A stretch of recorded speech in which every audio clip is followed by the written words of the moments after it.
What's the crowd? 3. Yeah.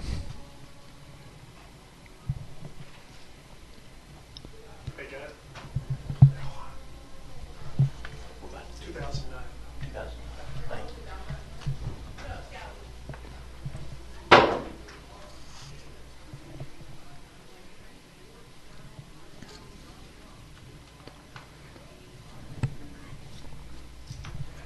Plano West Wolves football is on KVCE AM 1160 and SportsSoundsRadio.com. This broadcast of Plano ISD football featuring the Plano West Wolves is sponsored by Mighty Fine Car Wash, serving fans of Plano ISD athletics for 34 years with 2 locations in Plano, Custer Road at 15th Street and Preston Road just north of Spring Creek Parkway. Buford Roofing and Construction. When you use Buford Roofing and Construction, you can consider yourself protected and customer satisfaction is guaranteed. Rodenbaugh's Flooring America and Appliances on Main Street in downtown Allen, serving the folks of Collin County for more than 50 years. Point of Origin Design, providing screen printing, embroidery, and design services online at pointoforigindesign.com. Flat Shell Auto Service and Repair Center on Preston Road at I-635. Plano ISD football featuring the Plano West Wolves is a presentation of KVCE AM 1160 and SportsSoundsRadio.com.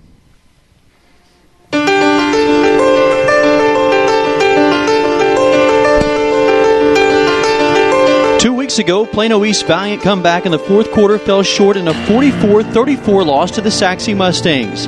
After a bye week, the Wolves now turn their eyes to a new season and the race for the District 6-6A title.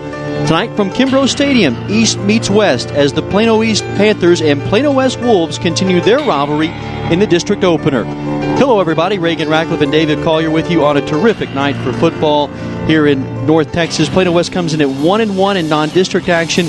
Plano East has been one of the surprise teams in the Metroplex as Joey McCullough's Panthers are now out to a 3-0 start.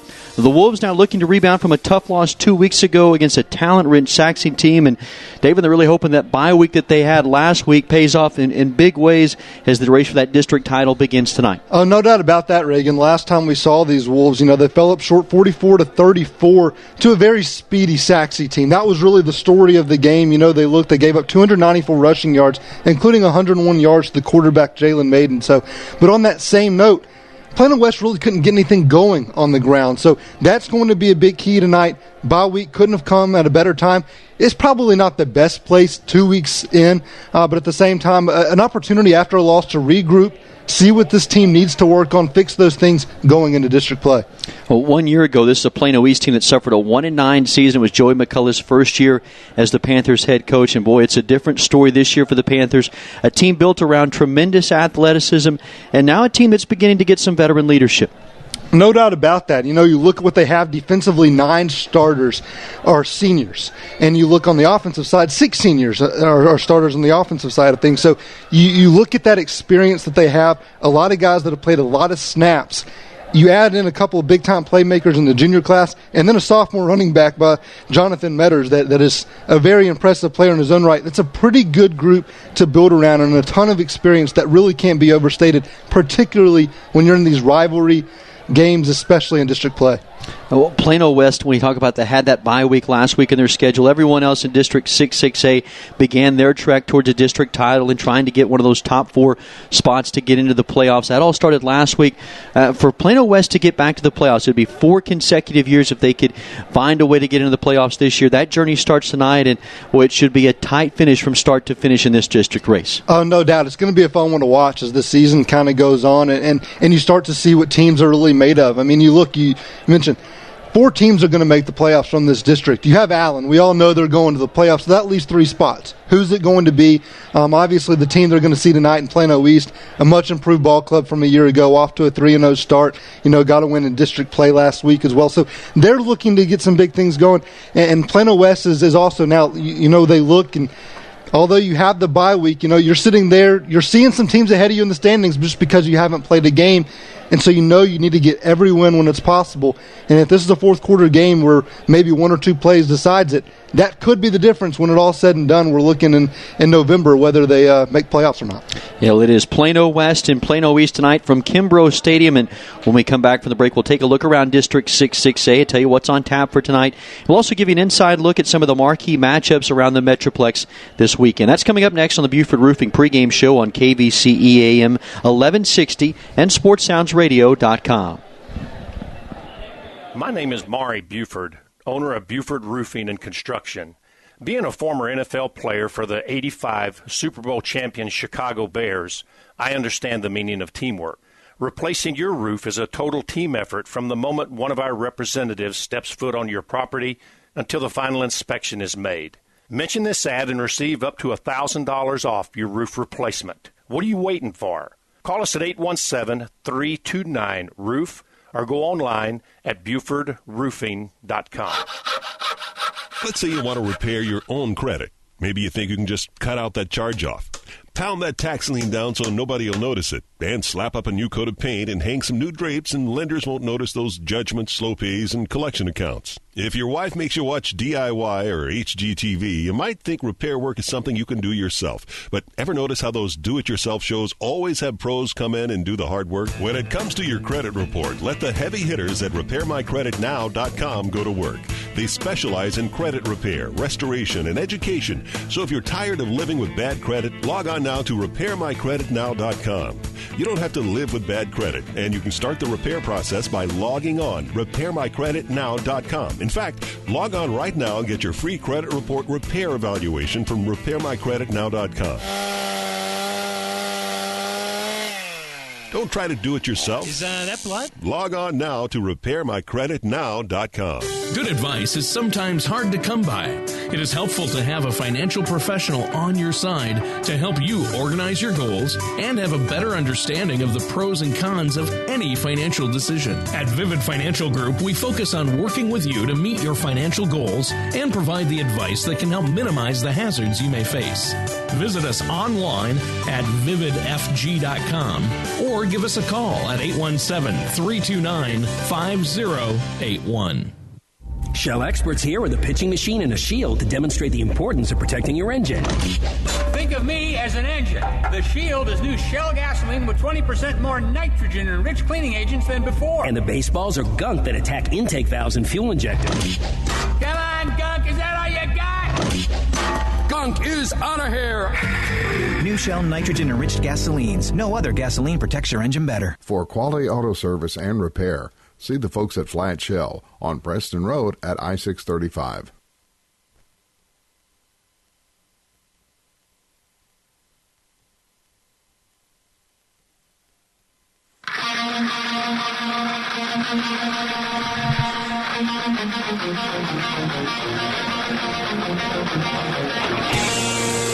And welcome you back into the Buford Roofing pregame show. Reagan Ratcliffe along with David Collier in the Mighty Fine Car Wash broadcast booth as we get you ready for Plano West. It's their district opener tonight for the Wolves taking on crosstown rival Plano East. And let's get you up to date on the goings-on in District 668 tonight, starting with Hebron and Flower Mound Marcus.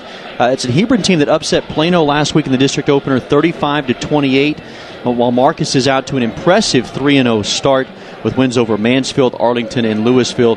Should be a good one tonight over in Flower Mound. Elsewhere, talking about Flower Mound, it is the Flower Mound Jaguars. They're on the road at McKinney-Boyd. Both those teams suffered losses in the district opener last week. Flower Mound fell to Plano East, while it was Boyd who lost on the road at Allen. Speaking of Allen, they're at home tonight to take on Plano. The Eagles are riding a 46-game winning streak, fourth longest in the nation.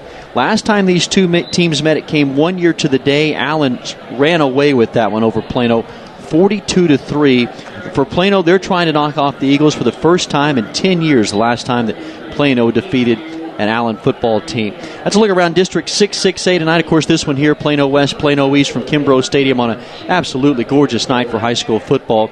Look outside of this district, you're always able to find some outstanding matchups across the Metroplex, and this is another one of those weeks again. We'll look at three key games across the Metroplex. Let's start with defending state champions, two-time defending state champions in Cedar Hill. They take on Coppell at home. And for Joey McGuire, he has that team really clicking on all cylinders right now going into this one.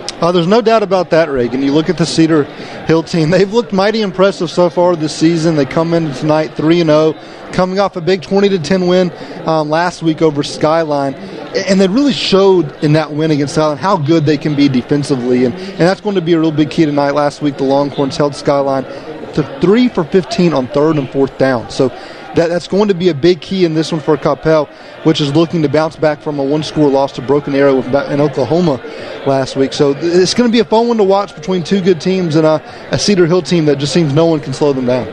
A team that's also familiar with state championship runs, Euless Trinity tonight. They travel down to Waco on the campus of Baylor University, McLean Stadium. They'll meet halfway as Galena Park North Shore comes up from the Houston area. Well, you talk about a team that's been rolling as well. Trinity started off the year taking down the preseason #1 team in the nation in De La Salle out of California, and they're a team that's on a roll as well.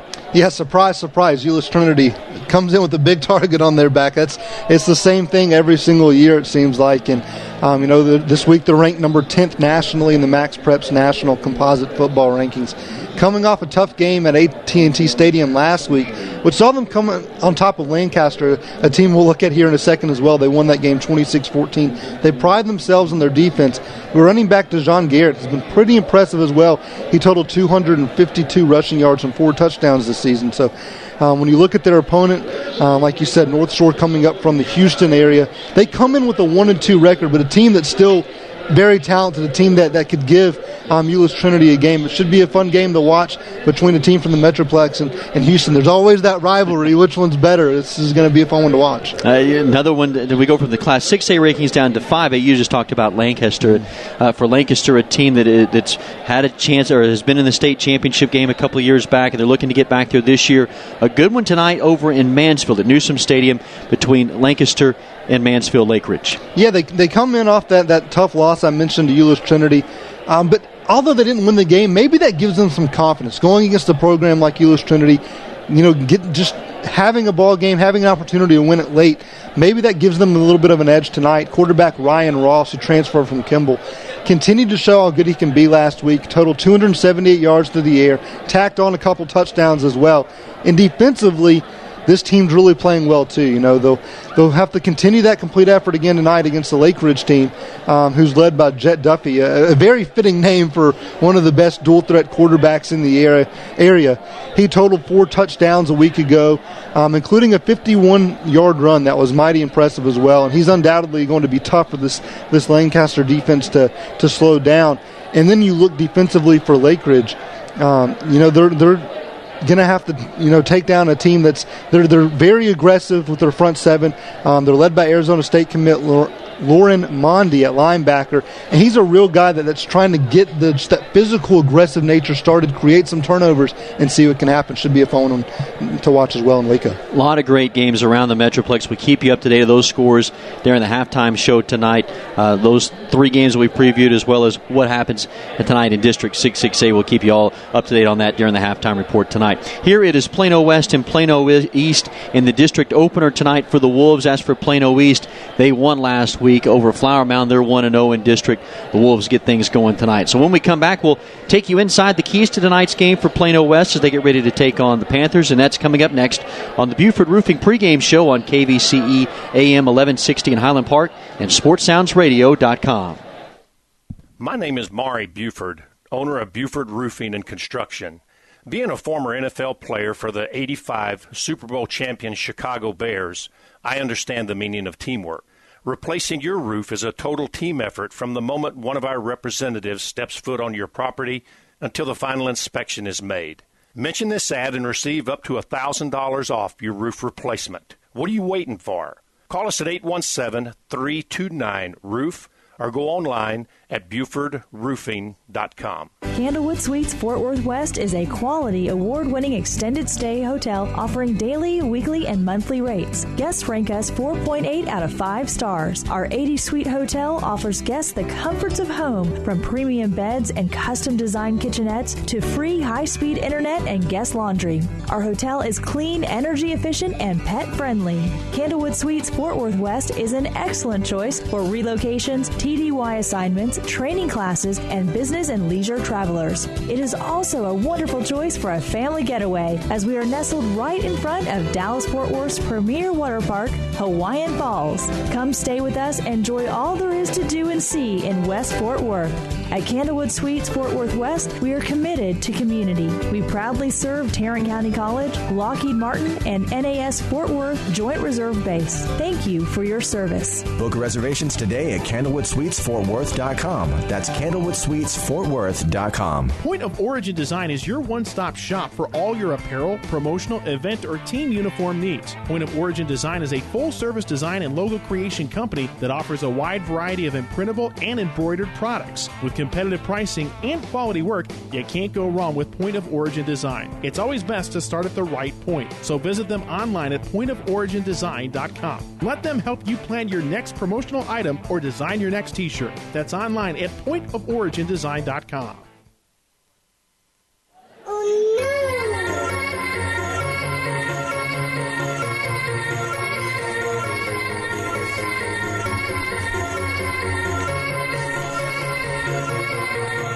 And welcome you back to Kimbrough Stadium, Plano, Texas, and the Buford Roofing pregame show. Reagan Ratcliffe along with David Collier in the Mighty Fine Car Wash broadcast booth tonight. It is the Plano West Wolves getting set for that district opener against Plano East. And we're looking at tonight's keys to the game. And Dave, let's start on the offensive side for Plano West. Boy, a bright spot on the offense has been senior quarterback Logan Williams. He's been outstanding in his first two starts this year, throwing for over 500 yards. Well, you look at, though, it's the running game that needs to get going. Of course, you missed the absence of Soso Jamambo, who was one of the nation's top running backs last year. They've got their work cut out for them tonight against a very talented Plano East front seven. Oh, no doubt about it, Reagan. I mean, you look at what you go back to a couple weeks ago, what this offense was able to do. There just wasn't anything there in the run game. You know, you look. Tyler Campbell did get 45 yards, but the sacks to Logan Williams, negated that yardage. There just wasn't any production there, and they're going to have to get something tonight. It'll be intriguing to see how much of an improvement they really made in the bye week. I'm sure that was a huge point of emphasis for this team going into the bye week. And to me, you have to try to establish something on the ground. But don't do it to an extent where you kind of, you leave yourself in those third and longs or you get yourself behind on the scoreboard. Logan Williams has shown he can carry this offense if they let him do so. So if the yards up the middle are still hard to come by, you might see Plano West utilize the passing game to spread out this Plano East defense just a little bit more and hopefully open up some room on the interior so there's some lanes to run through. Coach Smith will talk about that run game tonight and how pivotal that is against this Plano East front seven and how they plan on trying to get things going tonight in that run game. On defense, Plano West will see a dangerous dual-threat quarterback tonight in Miklo Smalls, and at his disposal are a lot of some talented wideouts and running backs. How does West try to go about slowing down this Plano East offense tonight? To me, it's going to come down to linebacker and safety play. We all know what Wamed Sanogo can do. Jared Valisano has stepped up his game early this season as well. That production from linebacker, along with Amir Kilpatrick from the safety spot, those big hits that he brings, we've seen receivers go over the middle. They're looking for him. They know where he is, and maybe that can do something to stop down this passing game, but also that physical nature. Maybe that can help in the run game. There's speed guys that can get from sideline to sideline.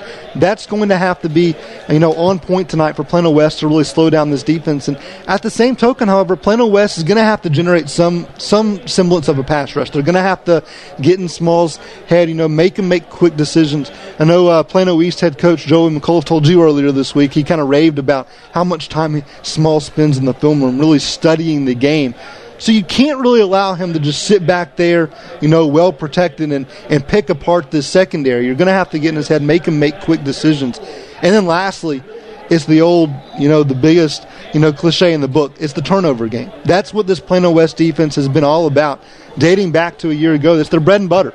So if they can do that again tonight, and they can put themselves in good field position for this Logan Williams-led Plano West offense to get back in there with some short fields, that could get some momentum on their sidelines and maybe carry them to a W. Talk about the turnovers. Both these teams have been opportunistic defensively. Plano East a +6 in the turnover margin.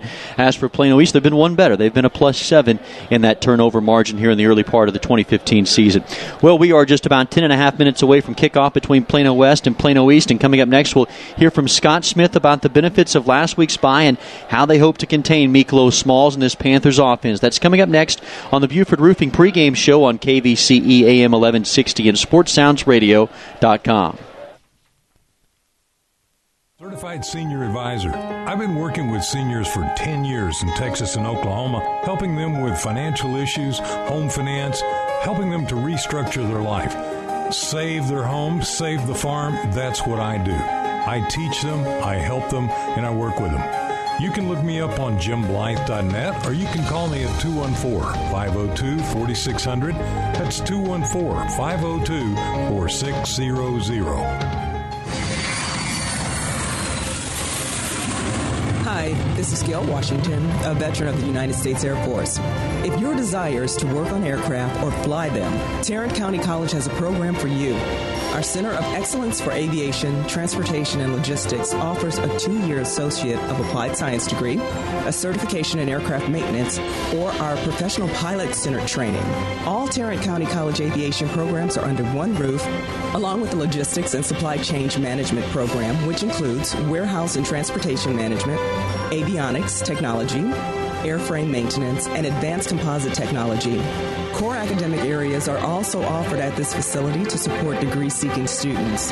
For more information on Tarrant County College Center of Excellence for Aviation, Transportation, and Logistics, please visit tccd.edu. That's tccd.edu. Tarrant County College. Success within reach.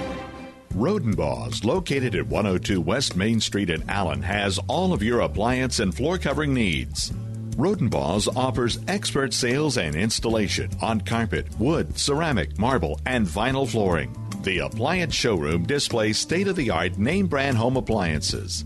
As always, Rodenbaugh's backs up their knowledgeable sales with factory-trained service technicians. Rodenbaugh's, Allen's oldest business, family-owned and operated since 1962. Hey, Plano ISD football fans, Maury Buford with Buford Roofing and Construction. Living in Texas, you are no stranger to the Texas heat. Would you like to cut your AC heating bill up to 50%? Would you like your home more comfortable? Foam insulation is your answer. Call me for a free analysis and estimate of your home and start saving money now. We can be reached at 817-329-ROOF or at our website, BufordRoofing.com.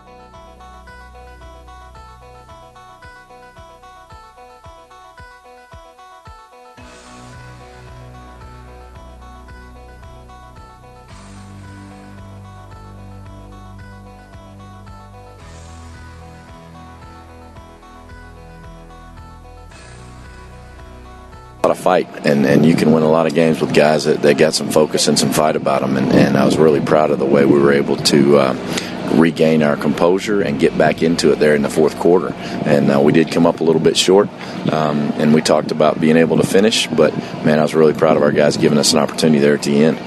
The bye week comes early in the season. Just get 2 games under your belt, then you get the bye week. What were the things that you worked on and tried to shore up with that week leading into the district opener tonight? Yeah, it's always an opportunity, whether it's early or middle of the season. It's an opportunity to refocus on yourself.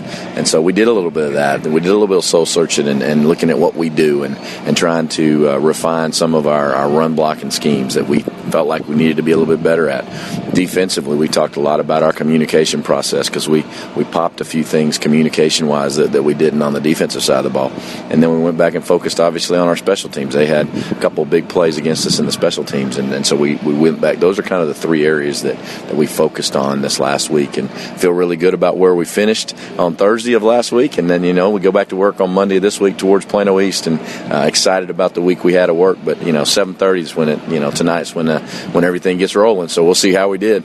Yeah, now the real season begins, and you look at this District 6-6A. Of course, you got the three-time defending state champions in Allen, and then a tough slate of games, starting with tonight with Plano East. And so when you look at how this all shakes out, it should be an intriguing trek towards getting into one of those top four playoff spots. No doubt. This district is, if not the toughest, is one of the toughest in the state of Texas. Allen being at the top of the heap right now, and until somebody knocks them off, they deserve to be right where they're at. And hopefully, we'll have a chance at some point in time. But right now we got to focus on Plano East. Coach McCullough's done a tremendous job kind of turning that thing around, and those guys they're 3-0 for a reason. They've played really well. They're talented in the skill positions. Their offense and defensive lines are physical. They're not real big, kind of like us, but they're physical. They move well. They do a lot of good things that have given them the opportunity to be successful. So we've worked hard. We'll see what we can do tonight at 7:30. We're visiting with Scott Smith as we get you ready for Plano West and Plano East, and let's talk about this East team, especially starting on the offensive side. A team that was 1-9 last year, you mentioned now 3-0, and so much revolves around their quarterback and Miklos Smalls. And what become the keys tonight for your defense facing a guy that's a dual-threat quarterback? Yeah, guys like that, it's not about stopping them. It's just kind of controlling them a little bit, keeping them in front of you, kind of cutting down on the big plays, and doing everything we can defensively to focus on 3-and-outs. And if we can do that, I think we got a chance. Obviously, it's not just Smalls. He's got a couple of tremendous wide receivers, and he's got a couple of three backs that are all kind of bring a little bit something different to the table, and any one of the three can take it to the house at any time. So we got to be really good in our run fits, and then in the passing schemes, man, we got to be really good in our coverage stuff. And so it's going to be a challenge for us, but one the kids are looking forward to. Offensively tonight, you'll see a 4-3 look from them on the defensive side. How pivotal is it to get the ground game going, maybe early, and being able to open up the passing game where Logan Williams has been so sharp? Yeah, huge. I think anybody will tell you. You got to be able to run the ball in order to have the success that you want to have throwing the ball. Now, we were very fortunate last week or 2 weeks ago that we did sling it around a little bit. Logan's done a tremendous job. We've got 5 or 6 receivers that we feel really good about, that you get the ball to them in space, they're going to catch it, they're going to get north and south and have a chance to have a big play. And so that's great. We've got to be able to run the ball. We've got to get TC headed in the right direction. He was so close last week in a couple of scenarios to really kind of turn in the corner. And that's not just him, that's our offensive line. We've got to be better in our run schemes and our assignment-wise as far as that goes. And so I'm looking forward to that challenge. Again, we've had a great week of that type of work, really focusing on that. And so look forward to seeing where we're at. And, of course, the role of the special teams could play a big spot tonight. And, this is a Plano East team that's taken advantage of some opportunities, I think 5 of 6 and 2-point conversion. So the role of the special teams unit, what do you expect from them tonight? Well, it's huge, and they've done a tremendous job, and so we focused a lot of our kids on just being thoughtful about where we're at and what we're doing and where they're at and what they're doing. And so, it's going to be a big part of the game. A lot of people forget that kicking game is a third of the game.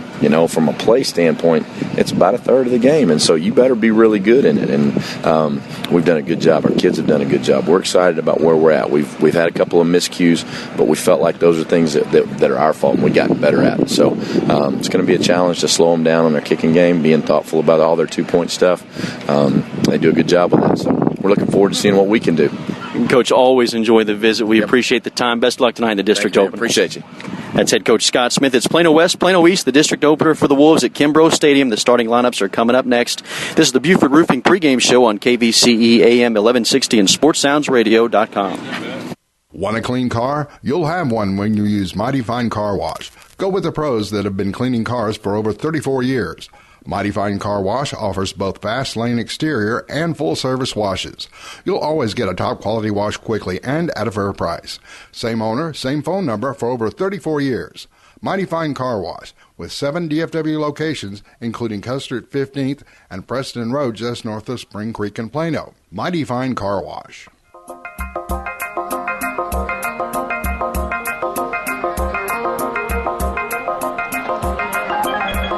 Welcome back to the Buford Roofing pregame show in the Mighty Fine Car Wash broadcast booth. We get you set for Plano West Wolves football tonight. They take on Plano East, and here are tonight's starting lineups. First of all, for Plano East offensively, across that front line, they're huge on the left side of that line. Starting on the left tackle, Casey Verhul, 6'6", 275. Right next to him at the guard is Desmond Relaford, a 6'6", 270-pound senior. The tackle on the right side, Jordan LeCompte. To his left, to the right guard is Vincent Pham, and then Dane Cordell, the man in the middle that mans the center position, a second-team All-District selection last year. The quarterback is Miklo Smalls, a 6'1", 210-pound junior dual-threat quarterback who's thrown for over 300 yards and rushed for over 200. The backfield, Desmond Bowden and Trey Hunter are the backs, and the wideouts are Tim Wilson, Zadok Wilson, and Audioma Tosho. For Plano West defensively, out of a 4-3 look, Caleb Abebefe and Marco Saracini are the ends. Malik Monroe and Keith Ferrand are the tackles. Wamed Sanogo, the team leader in tackles, is the middle linebacker. Jared Valisano on the strong side, and Chris Ledesma is the weak side linebacker. Ade Kilpatrick and Justin Fisher are the corners. Malik Monroe is the free safety, and Amir Kilpatrick is the strong safety, the leading tackler in that secondary. For Plano West offensively, tackles are Travis Hall and Anthony Cansabedian. The guards, Bjorn Orsterman and Ryan Krumholtz. The center is Callie Eric. Quarterback Logan Williams, 34 of 54 for 537 yards, 6 touchdowns, and no INTs. Running back is Tyler Campbell with 151 yards and 2 starts. And then the wideouts are Bennett DeBrow, Jackson Webb, Matthew Dean, and Riley Castora. For Plano East defensively, they gave a 4-3 look. Grayson Diepenbrock and Michael McNair are at the ends. Bryson Royal and Deion Davis are the tackles. Anthony Hines, the third, is the middle linebacker, the team leader with 45 tackles. Then Christian Buchanan is the weak side linebacker. On the strong side is Reuben Donald, who had 10 tackles and interception last week against Flower Mound. The corners are Jansen Williams and Jordan Williams. The free safety is Zadok Wilson, and Quan Beasley is the strong safety who leads this Plano East team in interceptions with 2 on the season. Well, the team captains at midfield, Audioma Tosho, Carson Young, and Christian Buchanan for Plano East. Jordan Dwyer, Stephen Webb, Riley Castora, and Roderick Wells for Plano West. And East has won the toss. They have deferred. Plano East will receive, and they will defend the north end zone. So you're all set for Plano West Wolves football. They take on Plano East in the district opener. Coming up next, you've been listening to the Buford Roofing pregame show on KVCE AM 1160 and SportsSoundsRadio.com. Rodenbaugh's, located at 102 West Main Street in Allen, has all of your appliance and floor covering needs. Rodenbaugh's offers expert sales and installation on carpet, wood, ceramic, marble, and vinyl flooring. The appliance showroom displays state-of-the-art name-brand home appliances. As always, Rodenbaugh's backs up their knowledgeable sales with factory-trained service technicians. Rodenbaugh's, Allen's oldest business, family-owned and operated since 1962. Point of Origin Design is your one-stop shop for all your apparel, promotional, event, or team uniform needs. Point of Origin Design is a full-service design and logo creation company that offers a wide variety of imprintable and embroidered products. With competitive pricing and quality work, you can't go wrong with Point of Origin Design. It's always best to start at the right point, so visit them online at pointoforigindesign.com. Let them help you plan your next promotional item or design your next t-shirt. That's online at pointoforigindesign.com. Shell experts here with a pitching machine and a shield to demonstrate the importance of protecting your engine. Think of me as an engine. The Shield is new Shell gasoline with 20% more nitrogen and rich cleaning agents than before. And the baseballs are gunk that attack intake valves and fuel injectors. Come on, gunk, is that all you got? Gunk is out of here. New Shell nitrogen-enriched gasolines. No other gasoline protects your engine better. For quality auto service and repair, see the folks at Flat Shell on Preston Road at I-635. This is The Judge, inviting you to join Dr. Ken Bateman and I weeknights at 7:30 with On Point. Tune in for all your family needs, from how-to and family business from real business owners to the importance of sitting down to dinner together. The Judge and Dr. Bateman explore how to strengthen your family unit by arming you with the local, state, and national information you need today. With your busy lifestyle, let us help make being a family fun again. Stay informed, stay tuned, and have fun with us live weeknights at 7:30 with On Point. That's weeknights at 7:30 right here on KVCE AM 1160.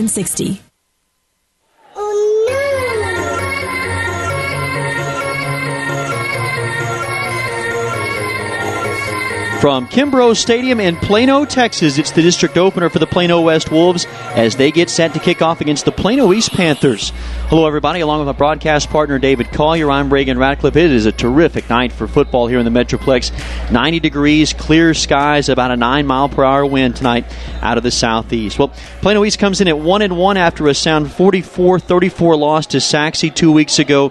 They've had an extra week of preparation as they get ready to take on a Plano East team that's bounced back from a 1-9 campaign last year. They begin this season 3-0. Last week, the Panthers won their district opener over Flower Mound 36-24. This is a rivalry between these two teams that dates back to 2000. And last year, it was all Plano West. Of course, this is a different Wolves team last year when you look back at the tandem of Soso Jamambo and Robert Colmeri as those two combined to torch the Panthers defensively. 296 yards on the ground last year and 5 touchdowns as West ran away with a 42-3 win. Look at the head coaches between these two teams. Plano West led by Scott Smith.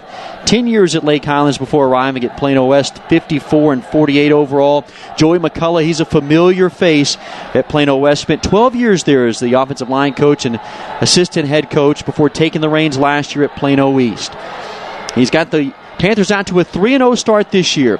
Here we go, teeing it up from the 40-yard line in this end-over-end kick.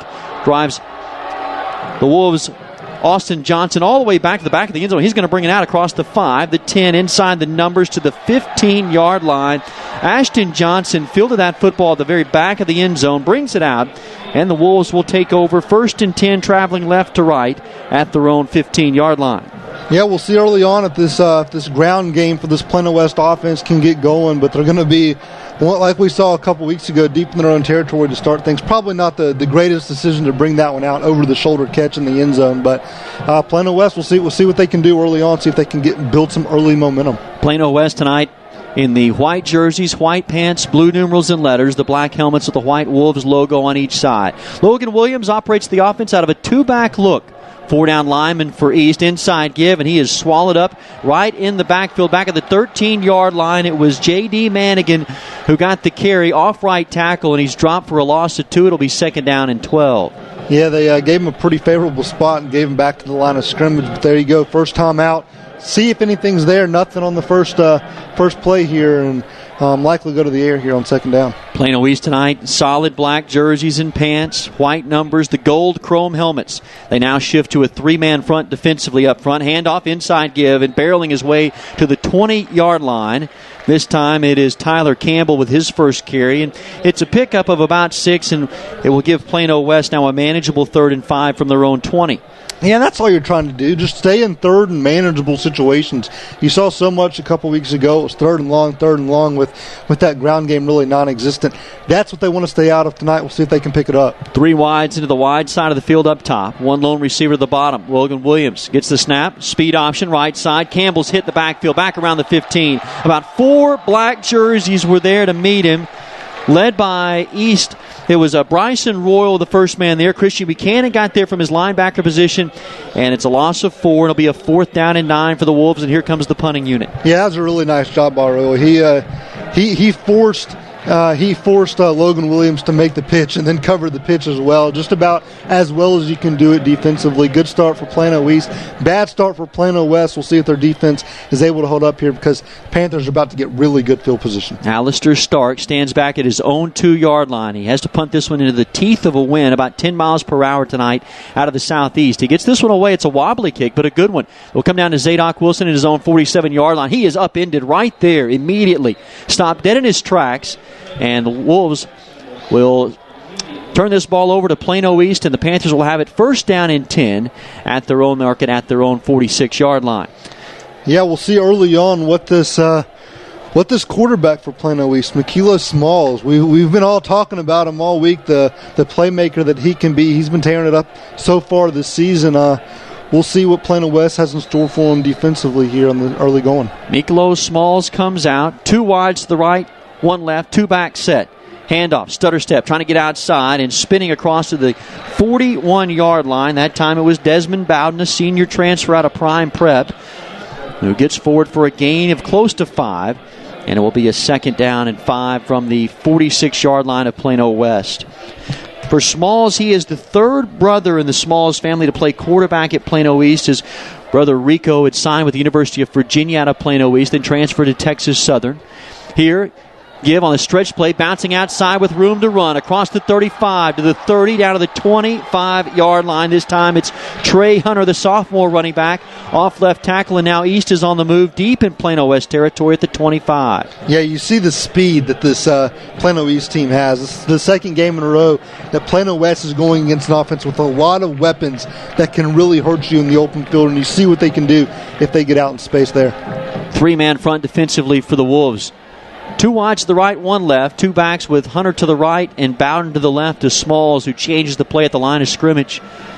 Long snap count, play clock down to 12. Looks right, throws right, pass caught at the 20. Spinning out of a tackle is Omatosho. Gets away from another, 20, 15, and then shoved out of bounds. Right at the 11-yard line, there's Adi Omatosho, who is a big target, who stands at 6'2". On that right side, he got loose, and it's a first down for the Panthers. Yeah, just a really poor job of tackling right there. Shakes off two tacklers and is able to get enough for the first down, and now set up Plano East with a very opportune scoring drive right here. I mean, they've got a great opportunity right here to really cash in and strike first in this one. Opening drive, 9:34 to go, first quarter. From the right hash, Smalls in the backfield with two-back set. Wolves showing pressure off both sides. Handoff, and this gets inside the 10 down to the 8-yard line. Desmond Bowden carries the pile forward for a gain of about 3, and will leave the Panthers a second down and 7. You know, you look at what this Plano West defense, they've typically, we've seen them, they've given up some yards so far this year, but they really pin their ears back and, don't allow a whole lot in the red zone. We'll see if they're able to keep this Panthers offense out of the end zone. Good first down play to hold them to a minimal gain. Carson Young, Tim Wilson go to the left. Omatosho's the lone receiver to the top side of the formation. Two-back set, handoff. Trey Hunter trying to get outside. He's stuffed in his tracks back at the 11-yard line. That is a terrific job defensively by Jared Velasano, the weak side linebacker, to come up and set the edge. And it's now a third down and 10 for the Panthers at the Wolves' 11-yard line. Yeah, really nice job there by Velasano. It appears early on this Wolves defense wants to get these guys. They're not going to allow many gaps. Keep taking them to the sideline, hoping there's no room for them to cut it upfield. Right there, Velasano did an excellent job of doing that and able to get a negative play for this Panthers offense. 3rd and 10. Wolves show pressure off the edges. Smalls with the snap, throws into the end zone. Pass caught out of bounds, though. It was hauled in by Tim Wilson, 6'4", 190-pound senior. That was a nifty one-handed grab, but he could not keep his feet in bounds. And it will bring up a fourth down here for Plano East at the Wolves' 11-yard line. And here comes the field goal unit. That was certainly a nice catch. That's the second one-handed catch that this Plano West defense has had against them this year. Luckily, this time it was out of bounds, but good stand for this Plano West defense. That should give them some confidence early on after a couple big plays, able to hold them to a field goal attempt here, and take any kind of positives you can going forward in this game and see what happens. It's a swinging gate formation here for Plano East, and now a timeout is called. Miklos Smalls was on as the quarterback. No field goal kicker had come on. Now a timeout is taken, and here becomes a facet of this game that's going to be very interesting tonight. It's a Plano East team that has taken advantage in the special teams, especially in this formation, the swinging gate. They've gone 5 of 6 in the two-point conversion. Gary Don Moore, the special teams coordinator at Plano East, has done an outstanding job, and Scott Smith, those right now, there's got to be an adjustment made right here. Oh, yeah, no doubt about it. You want to be on full alert. I don't think you're going to see this Wolves team really going after any field goal right now because you don't know what's coming. I mean, they've showed you before that they will, they'll fake it, they'll come out and just go for 2, without even trying to make it look like they're going for a field goal. So it's going to be an interesting dynamic that adds some drama, and we'll see. Maybe that's a big decider in who wins this game tonight, but an early opportunity to see what Plano East decides to do. They're going to go for it. Miklos Smalls stands deep in the shotgun. There's swinging gate formation, so 7 offensive linemen set to the left of the formation. Now they put a man in motion in Omatosho. The direct snap is to Buchanan. He gives it back off to Smalls. Heaves it to the end zone. Pass dropped. It was Carson Young who was open in the end zone. He had it. He dropped it. Maybe it was Cesar Sanchez that got a hand in there. Or there was Cesar Sanchez who was on the reception, not Young. Take that back. It was Sanchez who was in the back of the end zone, dropped it, incomplete.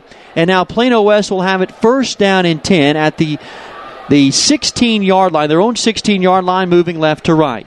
Yeah, big stand there, right there for Plano West. And A nifty play right there, snapping it out, getting it back to Smalls to throw it, and a good job by this Plano West defense, not falling for anything, staying on their guy, and just putting your hands up and hoping for the best, and it paid off right there. First down and 10. Inside give to Campbell. Shucks one tackle, then lowers his shoulder across the 20-yard line. A bruising run by Campbell in between the tackles, right into the teeth of that East defense. Close to a first down. He's about a yard shy at the 20.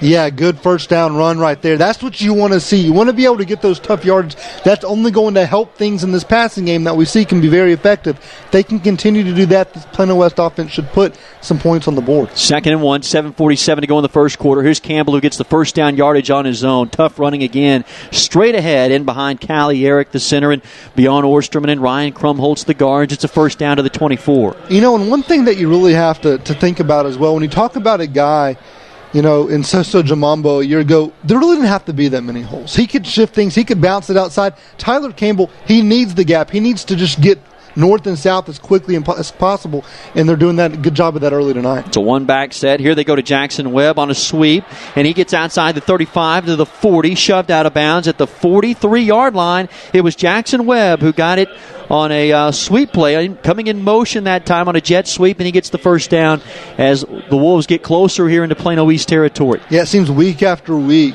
Webb comes bigger and bigger part of this offense right there, getting it to him on the sweep, and a good pickup for Plano West. First down, inside give to Campbell. This time he is met hard right at the line of scrimmage and taken down at the 44-yard line. This time it was Anthony Hines, a middle linebacker, that came up and tattooed Campbell. And they're actually going to give Campbell some forward progress here. It looks like he got down at the 45, so close to about a yard and a half right there for Tyler Campbell. Yeah, he shook off the first tackler, but a really good job there by Hines coming in from that middle linebacker spot and really filling the gap, not allowing too much. Step away from a pretty big gain for Campbell. From the pistol formation, Campbell is walloped back at the 39. Hines delivered a shot. Campbell's lucky he held on to the football, but Hines came through untouched and just engulfs Campbell back at the 40. It's a loss of 5. Yeah, there was nowhere to go on that one for Tyler Campbell. Anthony Hines making his presence known early in this ball game, and here's one of those 3rd and long situations that Plano West wants to stay out of, but they've got to pick it up here, 3rd and 13. 6:20 to go first quarter. Trips to the left, one receiver right. Williams in the gun. This time he's sacked back at the 30-yard line. Off that right edge this time for Plano East. It was an outside linebacker that came and got him. It was Christian Buchanan, second leading tackler on this team, who gets the sack of Williams. And so after a couple of nice pickups in the run game, the sack now will lead to a 4th down and a punting situation back at their own 31. Yeah, you see how good this front 7 can be for this Plano East defense, and just getting a lot of penetration there. And Travis Hall trying to block 2 guys at once. It's not normally going to work out for you, and it didn't right there. And Logan Williams had really nowhere to go, but just take the sack, not try to do anything stupid, and just see if your defense can hold them. Snap back to Alistair Stark. This punt taken on a bounce by Wilson. Zadok Wilson is taken down at the 40. He spun out of a tackle, took that on the bounce, and he gets tackled up around his own 40-yard line. The Panthers will have it first down and 10. 5:38 to go first quarter. We're scoreless here from Kimbrough Stadium. Lights are on, sun setting on an absolutely gorgeous Friday night here in mid-September in the Metroplex. Yeah, we'll see what kind of momentum this Plano West defense has coming back out after holding Plano East on that 4th down attempt near their own end zone. We'll see what happens here as, once again, good field position for the Panthers. Smalls in the gun. Pressure coming. Lobs this one. Caught at the 50 and then hammered at the 50-yard line. There's a big-time shot right there from DeMarcus Hall. And both teams laying the wood here early. The nose of the football just over into Plano West territory now. It is at the 50-yard line. Just across, though, into Wolves territory. It'll be a 2nd and 2. Yeah, big hit there, and a good job by Small staying in the pocket. He had an opportunity to run, but stepped up, made the pass, and got an 8-yard gain on first down. 2nd and 2. Smalls, quick pass, right flat, caught. First down yardage to the 45, carrying tacklers to the 40, down to the 38-yard line goes Cameron Moore. Outside the numbers, he just kept carrying tacklers for Moore. It's his 5th reception of the year, and it's a Panthers first down. Yeah, really nice job by the junior right there, just carrying guys. I mean, didn't look like he was going to come down, and it took a host of defenders right there to get him to the ground. And once again, Plano East, a couple of couple of big positive plays on these first two plays, and they're driving once again. Bowden and Metters in the backfield. Smalls in the shotgun. Steps back, throws, pass caught at the 30, outside the numbers to the 20, far sideline, and then hog tied at the 18-yard line. Again, it's Cameron Moore. Tackle made by DeMarcus Hall, but it's another Plano East first down at the 18-yard line of the Wolves, and the second time tonight in as many possessions that the Panthers are knocking on the door. Yeah, I mean, you cannot. We were talking about all the different conversations that we've had with folks about Smalls. They've really been impressed with this play early on. He's done a really good job of just standing in the pocket, letting for him. They need to get more of a pass rush, make him make some quicker decisions, and make him a little uncomfortable there in the pocket. First down and 10. Here's Smalls straight ahead on his zone read. He keeps it, dives ahead to the 15-yard line, right into the teeth of White. 5 white jerseys. Wamed Sanogo, the middle linebacker, last year's district defensive newcomer of the year, makes that stop, and it's a gain of about 3. We talked about this Plano West defense. They've done a pretty good job all season long of really putting their foot down, holding strong in the red zone. Another opportunity here. It's going to be interesting to see how this Plano East offense decides to attack it this time around. Last time, not a whole lot of success. Ended up going for the fourth down and not getting it. We'll see what they have in store, 2nd and 7. 3:35 first quarter, scoreless. Snap back to Smalls. He looks right, heaves this one into the end zone, pass incomplete. Overshot his target. He was looking for Omatosho. One-on-one coverage right there. There's a terrific matchup. Omatosho versus Ade Kilpatrick, and this one goes to Kilpatrick on the incomplete pass. Yeah, Smalls just didn't get any air under that ball. He kind of threw a bullet in there, and if it was a back shoulder throw, it was to the inside shoulder, so it was a misfire there. But certainly a good situation for this Plano West defense to be in. As it's another big third down, and with the way that we've talked about the special teams, it's probably 2-down territory. So you're really looking, if you're Plano East, you don't have to pick it all up. They're just trying to get some. If you're Plano West, you're trying to keep it at a 4th and long if you can possibly do so. 3rd and 7, 4-man front for the Wolves. Now they show pressure off the right edge. Here it comes. Smalls is back, looking to set up a screen. Now escapes from the pocket. Pressure still coming. Throws, finds a man wide open at the 2-yard line, and then walking into the end zone.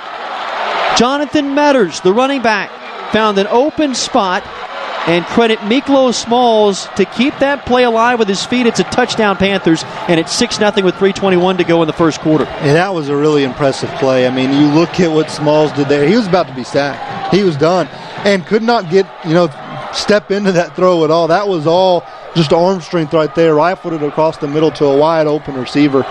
Plano West, they brought the pressure. They had probably the right call. Didn't get there and give Smalls credit. He kept his head up, kept looking at what was out there, and made a good throw and put Plano East up early in this one. Extra point from Cesar Sanchez is good, and it gives Plano East a 7-0 lead with 3:21 to go in the first quarter. Panthers are on the board first. This is Plano West Wolves football on KVCE AM 1160 in Highland Park and SportsSoundsRadio.com. You'll have one when you use Mighty Fine Car Wash. Go with the pros that have been cleaning cars for over 34 years. Mighty Fine Car Wash offers both fast lane exterior and full service washes. You'll always get a top quality wash quickly and at a fair price. Same owner, same phone number for over 34 years. Mighty Fine Car Wash with 7 DFW locations, including Custer at 15th and Preston Road just north of Spring Creek and Plano. Mighty Fine Car Wash. Rodenbaugh's, located at 102 West Main Street in Allen, has all of your appliance and floor covering needs. Rodenbaugh's offers expert sales and installation on carpet, wood, ceramic, marble, and vinyl flooring. The appliance showroom displays state-of-the-art name-brand home appliances. As always, Rodenbaugh's backs up their knowledgeable sales with factory-trained service technicians. Rodenbaugh's, Allen's oldest business, family-owned and operated since 1962.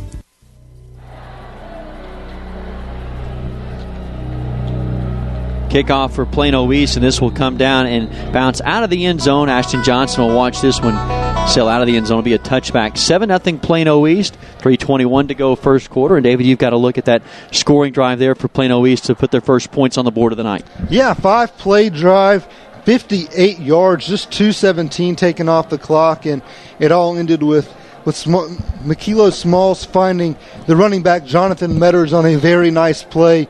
About to be sacked, finds him from 15 yards out to give East the advantage early in this one. For Metters, it is his second touchdown of the season. 7-0 Plano East, 3:21 first quarter. Here's Logan Williams on a stretch play and the give to Campbell. Gets outside, 25-30, far sideline, bumped out of bounds at the 37-yard line. It's a first down. A nice pickup there by Tyler Campbell. The yardage here in the first quarter fairly lopsided. Plano East is outgained now. Plano West 93-33. The Wolves, though, have tried to make a commitment here to the run game. You can tell in the early going. Campbell stands in the backfield to the right of Logan Williams. Two receivers set to either side. A four-man defensive front. Pressure coming off the outside edge. Williams steps up, and he is swallowed at the 40. To the 42, he dives forward. He makes a positive play out of it. Makes a gain of about 5 with the clock rolling at 3:12 to go in the first. Yeah, and that's really something we haven't seen Logan Williams do this year. Good job of that. He's taken a lot of sacks, but a large portion of that has been a lot of teams have just been bringing the blitz, and they're either getting to him or he's picking them apart. Right there, not a whole lot of pressure, but no one was open downfield, stepped up, got a good gain, and second manageable. Jeremy Warren's the H-back to the right of the formation. Campbell to the left of Williams, and now flags fly as Plano West could not get that play off. It would indicate that there is movement across that front line, and there is. Yeah, it looked like there was some shifting going on the defensive line for Plano East. Maybe somebody flinched there, and you get a positive first down, even though it wasn't the play you wanted. You got 5 yards. You set yourself up well, staying on schedule, and right there you get a penalty negates it all, and you're sitting there second long. Second down and 10 now from their own 37-yard line. Wolves moving left to right, the all-white uniform and pants tonight. Across the motion goes Josh Vivier. Here's a delayed draw to Campbell. Tries to get outside on the left side of the line. He's upended after just a short gain of 1 yard. That defensive front for Plano East, awfully dangerous with Michael McNair there and Deion Davis on the right side to make that tackle. Yeah, it seemed like Plano West, that's the second or third time that I've tried to go with the delayed draw, and it hasn't really panned out to any much, but maybe try to get some of those pass rushers up the field and then attack them right up the middle and see if you can get past that first level. Probably going to be a pretty big play, but haven't been able to do it so far. On a 3rd and 9, Williams throws, pass caught near sideline, first down yardage and into Plano East territory as Josh Vivier makes that catch. And Vivier is a guy who came in 2 weeks ago against Sachs. He made his first receptions of the year, and here he makes a big one. He gets the first down at the 47. Yeah, really nice pitch and catch right there from Williams to Vivier. That's a long throw to the sideline or an out pattern that deep. Really good pitch and catch and a big first down for Plano West. Campbell empties the backfield. Here's a stretch play on a give to Campbell outside. He is met immediately. There's just nowhere to go. The edge was set. He tried to turn it back in. Tackled at the line of scrimmage, and it'll be a 2nd and 10 with 2 minutes to go in the first quarter, and the Wolves down 7-0. Yeah, I thought Campbell may try to take that all the way to the sideline, see if he could get around that edge, but a good job by this Panthers defense, not really allowing a lot there, and we all know the team speed of this Panthers team as well. Probably was going to have a pretty good angle on him. He tried to get whatever he could, but this defense is pretty tough to run, whether you run it up the middle, whether you run outside. And it's going to be interesting to see how much more Plano West really tries to go with the run game to get something going here in the early going. Logan Williams inside give to J.D. Manigan. Nowhere to go. Stacked up at the line of scrimmage. First man there defensively for Plano East was Deion Davis, the defensive tackle, who swallowed up Manigan. Now here it is, another 3rd down and 10. This at the Plano East 48 with 1:16 to go. Yeah, you see definitely the game plan early on is trying to establish somewhat of a running game, but it's just not that consistent right now, and now you set yourself up with the 3rd and long. 1:05 to go in the first quarter. Williams was going to change this play at the line of scrimmage on a 3rd down and 10. Play clock rolling at 12 seconds. 2 receivers to each side. 4-man defensive front. Here comes pressure. They pick it up. Williams throws. Pass caught by Vivier. Then he's hammered at the 38. He's about a yard shy of the first down, although they're marking him back at the 40-yard line. Vivier looked like he caught that ball at the 38. They're going to mark it back at the 40, which would leave Plano West a 4th down and a long 3 here with 37 seconds to go in the first. Yeah, really not a favorable spot at all. Looked like he maybe set up shop around the 40-yard line in the middle of the zone and probably caught it around the 39, maybe the 38, but was tackled forward. But they didn't give him the yardage there. He fell forward, but I thought he was a couple of yards total, closer to the line of gain, which set up a 4th and very short, but ultimately it's 4th and 3. 4th and 3. Now timeout called by Plano West with 14 seconds to go in the first quarter. And so we'll step aside with them. 30-second break here from Kimbrough Stadium. 7-0 Plano East. This is Wolves football on KVC AM 1160 in Highland Park and SportsSoundsRadio.com. Want a clean car? You'll have one when you use Mighty Fine Car Wash. Go with the pros that have been cleaning cars for over 34 years. Mighty Fine Car Wash offers both fast lane exterior and full-service washes. You'll always get a top-quality wash quickly and at a fair price. Same owner, same phone number for over 34 years. Mighty Fine Car Wash, with 7 DFW locations, including Custer at 15th and Preston Road just north of Spring Creek and Plano. Mighty Fine Car Wash.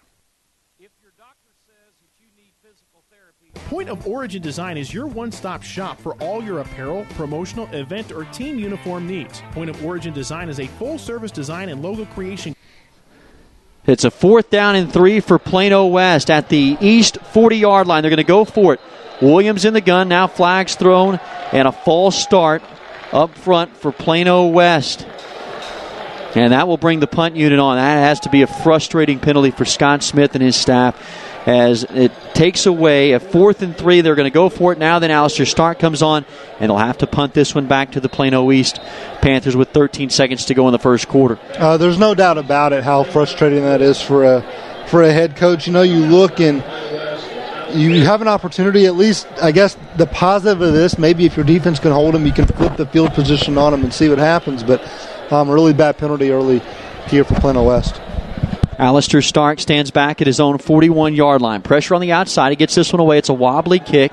It'll bounce at the 25 and then it'll roll inside the 20. This will die at the 17-yard line where it is touchdown by Plano West. And so the Panthers will take over for the first time tonight in which they have not so favorable field position. It's at their own 17-yard line with just 3 seconds to go in the first quarter, and East leading 7-0 here over Plano West. They've had 2 possessions as Plano East.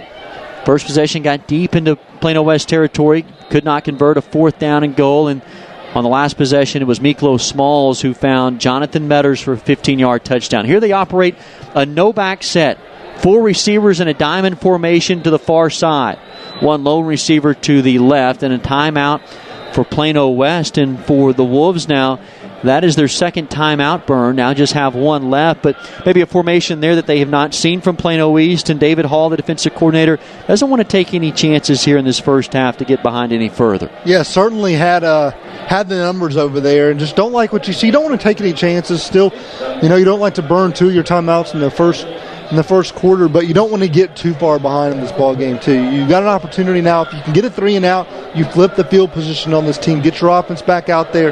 They were showing some signs of life last time out, moving the ball, getting some good gains. If you can get them back out there, maybe tie this game up. But the last thing you want is a big play, especially to start the drive for this Panthers offense. So probably a pretty good time out there. Just regroup with your guys, see how you're going to attack this if they come out in the same formation. The whole storyline in this one is just the continuing, the ability for Plano West's offense really not getting the ground game going, and on defensively, just the inability to get off the field, and keep a drive pretty short for an opponent. Same formation here out of the timeout with 4 receivers set to the top of the formation. Smalls empties the backfield. No running backs. He steps, throws, slant pass is tipped and incomplete. Nearly caught by Cameron Moore on the deflection at the 35. Pass falls incomplete, and that brings us to the end of the first quarter. Plano East has a 7-0 lead over the Wolves through the first 12 minutes of action from Kimbrough Stadium tonight. You're listening to Plano West Wolves football on KVCE AM 1160 Highland Park and SportsSoundsRadio.com. Have you considered a career in firefighting or law enforcement? If so, Tarrant County College has a state-of-the-art fire service training center and law enforcement training center complete with indoor firing range located at TCCD's Northwest Campus. Tarrant County College is a veteran-centered college community and offers accelerated degrees and certificates for veterans in criminal justice and fire technology. If you are interested in completing a degree or certification in firefighting or law enforcement, please visit tccd.edu. Tarrant County College, success within reach. Rodenbaugh's, located at 102 West Main Street in Allen, has all of your appliance and floor covering needs. Rodenbaugh's offers expert sales and installation on carpet, wood, ceramic, marble, and vinyl flooring. The Appliance Showroom displays state-of-the-art name-brand home appliances. As always, Rodenbaugh's backs up their knowledgeable sales with factory-trained service technicians. Rodenbaugh's, Allen's oldest business, family-owned and operated since 1962. Second quarter action from Kimbrough Stadium. Reagan Ratcliffe and David Collier tonight for the Mighty Fine Car Wash broadcast booth. And Plano East will take over second down and 10, now moving left to right. And whistles and flags fly before this one can get off. And it's a 5-yard penalty, a legal substitution for Plano East. Move it back, and this will now be at their own 12-yard line. Yeah, now Plano East making the mistakes on the offensive line, getting a little ahead of themselves here, set them up in a second and long. Smalls operates with 2 wide set to either side. Here's an inside give to Metters. No, it's a play action. Pass caught by Cameron Moore. He's loose at the 30, 35, 40, and then drug down. Ball's loose at the 45. Plano West may have it. They're signaling they do. Still awaiting a signal from the officiating crew. There is a scrum for the football at the 45-yard line. White jerseys pointing to the left. Today, Kilpatrick was the guy who got in there. And yes, sir, that football belongs to Plano West. Take that back. Not Kilpatrick. Sonogo comes out with it, and the Wolves come up with an opportunistic turnover. They have it 1st and 10 at the East 45. Yeah, really nice play there. Today, Kilpatrick at the back end of this defense there was really the last man standing between, another touchdown and a 14-0 early lead for Plano East, is able to strip the ball and then a scrum forward, and Sonogo comes on top. And now this is what we talked about. You don't want to give up big plays, but on the same side of things, you want to create them. That's what the Wolves have done. We'll see if this offense can really capitalize. From the 45 of East, Williams rolls left. He has to pull up, looking. He is sacked back at the 48-yard line. There's just nowhere to go for Logan Williams. Looking for a receiver. A trips formation set to the left. Nobody was open. Be a 2nd down and 13 from the 48. Yeah, tried to get him kind of rolling out a little bit there, and we've talked about it. He's been pretty accurate even when he's on the move, but just nowhere to go with that football. But, right there outside of the pocket, you may wish he would just toss it away and, make it a 2nd and 10 instead of taking the sack. But at least he's not trying to force anything. 2nd and 12 from the East 48. Straight drop back. Williams steps up, delivers, pass incomplete at the 40. He was under heavy duress again. Anthony Hines was there breathing down his neck, and this pass ball is incomplete. He was looking for Matthew Webb there. It's incomplete, and it's now a 3rd down and 13.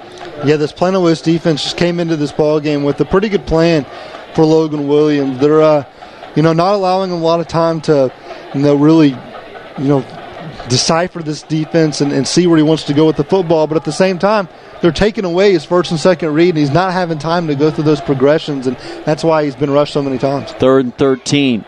Rolls out into the short side. Pass incomplete behind Jackson Webb. He had him open at the 38-yard line. That would still been about 3 yards shy of the sticks.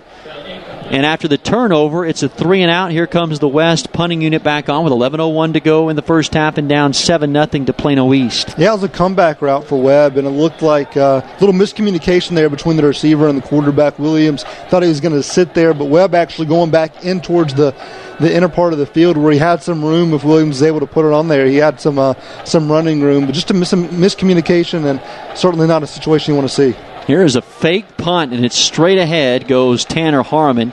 He gets to the 42 before he's tackled. It's a gain of about 6, but it turns the football over to Plano East. They felt like they had something. That was a 4th and a long 13. Yeah, I don't really get that play call right there. And like you said, a 4th and 13 situation. That's not typically when you're going to fake the punt and run it right up the gut, but thought they saw something, didn't work out, and had an opportunity to pin this Panther offense once again back deep in their own territory, but the fake punt puts them in prime territory to get on the attack again. Smalls operates the offense from the shotgun. Running back set to either side. Metters to the right, Hunter to the left. Here comes Hunter on a sweep to the right side. He is met and stacked up. Short gain of maybe a yard. Titus Wall, first man there for the weak side linebacker spot to take him down. They do give him 2, and it's a 2nd and 8.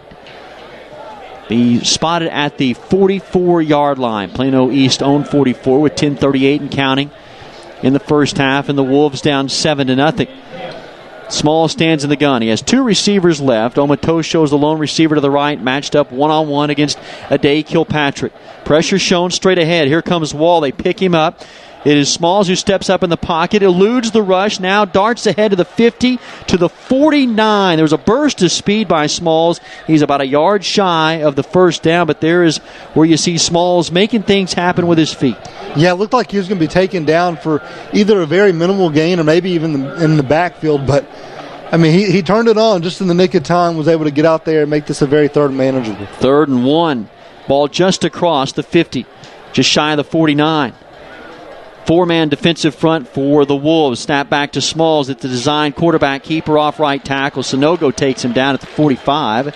That is a first down for Plano East, where the clock stopped now at 9:44 to go until half, and the ball will be spotted at the 45-yard line of the Wolves. Substitutions coming in for Plano West. Miles Ryder coming in for Stephen Abebefe as they rotate across that defensive front line. A 4-man look up front. 2 receivers left, 1 right. Here's a handoff to Metters. Starts inside, now bounces outside. He gets across the 40 to the 38 to the top of the numbers. Ankle tackled there, but a big burst of speed there from Metters. It's a solid gain of about 7. Jared Valisano almost had him in the backfield, just able to get out of the grasp of him. Once again, a split second away from making a play in the backfield. But the speed of this Plano East team is showing up and able to get them some positive yardage. 2nd and 6. 2 wides to the right, 1 left. Here's a draw play, and swallowed up his Metters in the backfield. Met at the 40-yard line. First man there was Miles Ryder from his defensive end spot. Also in on the tackle for Plano West was Alex Cruz, and it's a 3rd down and a long 5 now at the 40-yard line of the Wolves. Yeah, really nice penetration right there. You know, several guys beat their man off the ball and really nowhere to run right there for the Panthers offense. So good job to set up a 3rd and 5 for this Plano West team. We'll see if they're able to hold them in a really portion of the game where you don't want to keep having your defense on the field. These are the opportunities you need to get them off and get them some rest. 3rd down and 5. Small steps up in the pocket, heaves it deep down the right sideline. Pass is broken up, incomplete. It was a home run ball around the 5-yard line that Tim Wilson was in one-on-one coverage right there. The pass knocked away. It was Amir Kilpatrick who got over there from his safety position to put his lanky arms up into the air and knock that one away, and it's incomplete. It's a 4th and 5. Yeah, Wilson may have had a step when the ball was thrown, but a good job by Kilpatrick to tighten the gap right there. The ball a little bit behind him. Maybe if he'd have hit him in stride, could have had something there. But Wilson tried to get his paws on it. I think he got at least one hand on that ball, but just no way he can make that catch. And Plano West, good job of holding right here, but do have to watch for some a fake punt from Plano East.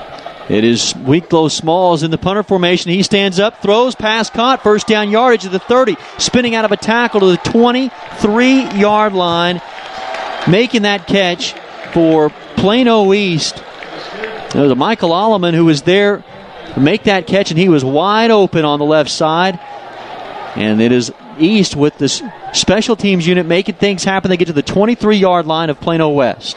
Yeah, and that's just something you have to know who's in the backfield. If you see Smalls lined up back there, you know it's coming. And, wide open, receiver out there. It was an easy pitch and catch. And this Plano East defense, we talked about it, they're known for this. That's what they do. They're going to go for it. They're going to do some weird things and a little unorthodox, but you've got to be ready for it. And right there, Plano West was caught napping a bit, and it bit him, and Plano East going to extend this drive. There's a man down momentarily for Plano West, and now cannot pick up a number, but that player has made his way off of the field. So here comes East on a 1st down and 10 at the Plano West 23-yard line, traveling left to right. 2-back set with a running back set to either side of Smalls. Hunter to the left, Metters to the right. Deep drop for Smalls, over the middle, pass caught. And it was the running back at the 5-yard line. It was Desmond Bowden who got loose in behind the linebackers, makes a diving catch, and he dives forward to the 4-yard line of Plano West. Yeah, really nice catch right there, just right up the seam. Nobody had him, and, really good pickup by Smalls and able to fire it on the money. And once again, this Panthers offense is knocking on the door. 1st and goal at the 3-yard line. It's Bowden to the right of Smalls and Hunters to the left. Two receivers left, one right. Pressure off the outside edge shown by the Wolves, and now Smalls wants to change the play with 9 seconds on the play clock. Snap back, rolls right, throws, pass, incomplete. Trying to find Omatosho on that right sideline. It's incomplete. Clock stopped at 7:10 remaining in the first half, and the Wolves down 7-0. Yeah, nowhere really to go with that ball. I think if he would have owned the opportunity, he could have put that in a spot for his guy to make the catch. You'd have had Amir Kilpatrick would have had a play on that ball. So probably a pretty good opportunity. Just throw it out there, see if your guy can make a heck of a play. Not able to do so, but live to fight another day for Smalls in this Plano East offense. Tight end set, and Carson Young to the right. Here's Miklo Smalls. The quarterback keeps it straight ahead, dives forward. He's going to be just shy, about a half a yard shy of the end zone. Sonogo was there in on the stop, along with the defensive tackle in Malik Monroe, who was back from an injury missed 2 weeks ago against Saxe. He is a welcomed addition back to the defensive front, and now it's a third down and about a half a yard to the goal line. Yeah, big play right here. You got to imagine they're going to keep this one on the ground and see if they can get some push on that big offensive line, probably on the left side where they're pretty massive over there. Hunter and Metters in the backfield. Young is the tight end to the right. Here's Smalls, right side, keeps it very close to the end zone. They say he got in. And the ball's loose. Plano West claiming they had it. Malik Monroe came out of the pile with it. The officiating crew signaling touchdown. If that holds, it's Plano East 13 and the Wolves nothing. Wow, that's a play that could really turn things around. Plano West thought they had it. They're discussing it with the refs. Well, looks like that's going to be a Plano East touchdown. It will stand. And now a swinging gate formation here for Plano East. Here's where you have to be on guard. They've converted 5 of 6 two-point conversions. 7 offensive linemen set to the left of the formation. The center directly in front of Miklo Smalls, who's 7 yards deep. He has Omatosho to the right of the formation. Now Omatosho comes in motion. 10 on the play clock. Snap back, direct snap to Buchanan. Buchanan straight ahead, stacked up at the line. He got in. He was stood up right at the goal line, but he nudges across and gets in, and it's now 15-0 Plano East at the 6:43 mark to go in the second quarter. This is Plano West Wolves football on KVCE AM 1160 Highland Park and SportsSoundsRadio.com. Have you considered a career in firefighting or law enforcement? If so, Tarrant County College has a state-of-the-art fire service training center and law enforcement training center complete with indoor firing range located at TCCD's Northwest Campus. Tarrant County College is a veteran-centered college community and offers accelerated degrees and certificates for veterans in criminal justice and fire technology. If you are interested in completing a degree or certification in firefighting or law enforcement, please visit tccd.edu. Tarrant County College, success within reach. Rodenbaugh's, located at 102 West Main Street in Allen, has all of your appliance and floor covering needs. Rodenbaugh's offers expert sales and installation on carpet, wood, ceramic, marble, and vinyl flooring. The appliance showroom displays state-of-the-art name-brand home appliances. As always, Rodenbaugh's backs up their knowledgeable sales with factory-trained service technicians. Rodenbaugh's, Allen's oldest business, family-owned and operated since 1962. Dylan Dietrichs to kick this one away, and it's a high, towering end-over-end kick. It will come down to the hands of Ashton Johnson around the 15. Runs right, 20, gets loose at the 25, then bottled up at the 26-yard line on top of the numbers. And so Plano West will come out first and 10 at their own 26, down 15-0. And, David, you've got to look at that scoring drive for Plano East. Yeah, it was a 58-yard drive, took 4:13 off the clock, and ended on a 1-yard touchdown run by the quarterback, Miklo Smalls. And Plano East elects to go for 2, as they always seem to do, and Christian Buchanan was able to run it in from there in the swinging gate formation to put Plano East on top 15-0. 184-65 in the total yards column. It's been all Plano East on the scoreboard so far, as well as the total offense. Here's an outside give to Devontae Carline. He gets to the 30. Ball's loose at the 26. There's a scramble for it, and Panthers come up with it.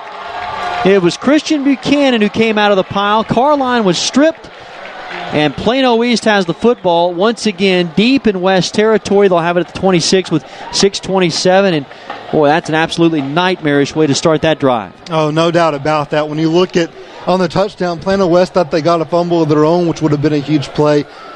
You know, add that to this, and it would be very easy for Plano West to really get down on themselves right now, down early in this ball game.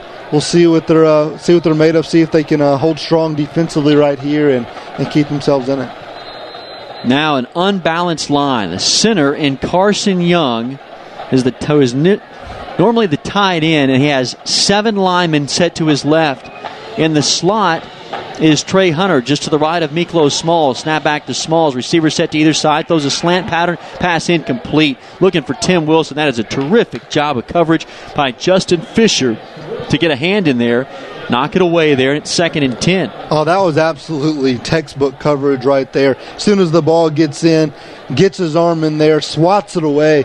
And you saw one-on-one coverage. They're going to try to attack the secondary if they get favorable coverage that they like. Good job by Justin Fisher there to hold his own. But this Plano East, this offense, they do some unorthodox things, don't they? That was unbalanced on the offensive line with 7 linemen set to the left of Carson Young. Here it's a normal formation, 2 receivers to either side. Inside give to Metters. Sonogo tattoos him after a gain of 3. He just squared him up at the 23-yard line. Clock rolling at 6:13, and the Wolves down 15-0 in the second quarter. Now another big third down coming up. You know, you've been on the field a lot, this defense has, for Plano West, and you want to get off. You want to give your offense an opportunity to get on the board before the half runs out, and this is a big play in this ballgame. 3rd down and 7. 2 receivers to each side. Smalls in the gun, throws. Young makes the catch, far sideline at the 18-yard line. He is stood up, driven back. Going to give him forward progress, maybe to the 17, which would leave him a yard shy of the first down. There were 3 white jerseys that got over there. Sonogo was over there, along with Justin Fisher. And now here comes a 4th down and 1 at the 17-yard line. Yeah, once again, like we mentioned earlier, this team, we know they're going to go for it on 4th down. So, 3rd down's really not, you don't have to get it all. And they did set themselves up with a nice short 4th down play right here. 4th and 1, 5:20 to go until the half. 2 backs set to either side. Carson Young is the tight end to the right. Snap back to Smalls. Design quarterback keeper off the left side. 1st down yardage. And then dances out of bounds at the 12. Smalls once again getting it done with his feet. That's just his 6th carry of the night and has 20 yards. But he's hurt Plano West tonight in the passing game with 150 yards through the air this evening. He's done it all for this offense, that's for sure. He's been the dynamic playmaker we heard he was all week, and he certainly lived up to the billing so far in this one. 5:11 now to go until halftime. 15-0 Plano East. They have the football moving left to right at the 14-yard line on the far hash. Omatosho and Young are the receivers stacked to the right. Inside handoff. It is bouncing outside of the 10 to the 5-yard line goes Desmond Bowden. He escaped a ankle tackle, and he gets a pickup of 8 yards, and he was just churning it out all on his own there. On a strong pickup, it's now 2nd and 2. Yeah, this Plano East, it seems they've gotten the ball into several guys that are just brushing off tacklers. Plano West, I'm sure that's going to be a point of emphasis when they go in for the half. Wrap up, make a tackle. Don't allow them to get those extra yardage that set themselves up in these short yardage situations. 2nd down and 2 from the Wolves' 6-yard line. Here's inside handoff to Bowden. Stutter steps left, cuts back right, gets the 1st down as he dives ahead of the 2. Sonogo holds on for dear life. Wraps him up around his waist, but it's now a 1st down and goal from the 2. This all started with a Plano West turnover. Devontae Carline stripped on a 1st down. Gave the Wolves, or turned the ball over to Plano East at the 26-yard line. Now they have it down to the just shy of the 1. The clock ticking at 4:15. Play clock's at 17. Plano East still huddled around Smalls. Now he breaks the huddle. He has Young and Omatosho wide right stacked behind one another. Bowden and Hunter in the backfield. Smalls, the long snap count. Play clock at 2. Snap back. Here comes pressure. Hit from behind and tackled back at the 6-yard line. He is sacked.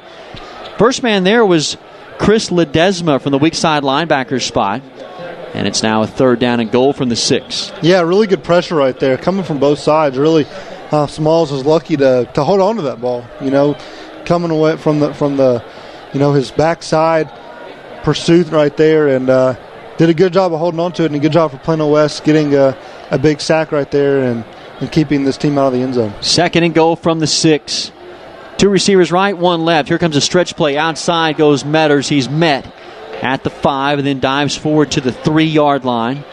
Young sophomore who McCullough says it reminds him of Austin Anderson. You remember McCullough was offensive line coach at Plano West for 12 years. Austin Anderson, who was a running back at Plano West just before Soso Jamambo arrived. Actually, the two were teammates for one season, and Anderson's now at Northwestern playing at the Division I level. So high praise for the young sophomore Scatback and Metters. Clock ticking at 2:50. 3rd down and goal from the 2. Young, the tight end, set to the left. 2-back set, 4-man defensive front. Play clock at 8. Inside handoff. Now Smalls is going to keep it, and he barrels into the end zone. It's a touchdown, and right now it is all Plano East. 21-0 with 2:38 to go until the half. Yeah, this Plano East offense continues to do it through the ground, do it on the ground, do it through the air. No matter what they do offensively, seem to have a pretty good plan, and they're executing very nicely here in this first half. Extra point now. They showed a swinging gate formation. Now they come back to a normal extra point alignment. Cesar Sanchez will be on to attempt this extra point out of the hole to Miklo Smalls. This would make it 22-0. The snap is low. Smalls handles it, gets it down, and this kick is through.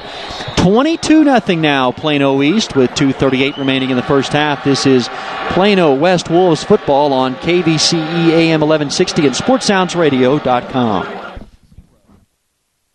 A program that advocates for veterans and first responders. Presented by Lone Star Wealth Strategies, Tarrant County College, and Universal Billiards. Alliance for the Brave works in support of those who are crossing the line of departure from service life to civilian life, bringing leadership, values of honor, duty, and service to their communities. Let's take care of our brave men and women who have put their lives on the line for our country and our safety. Alliance for the Brave, weeknights at 6 on KVCE AM 1160.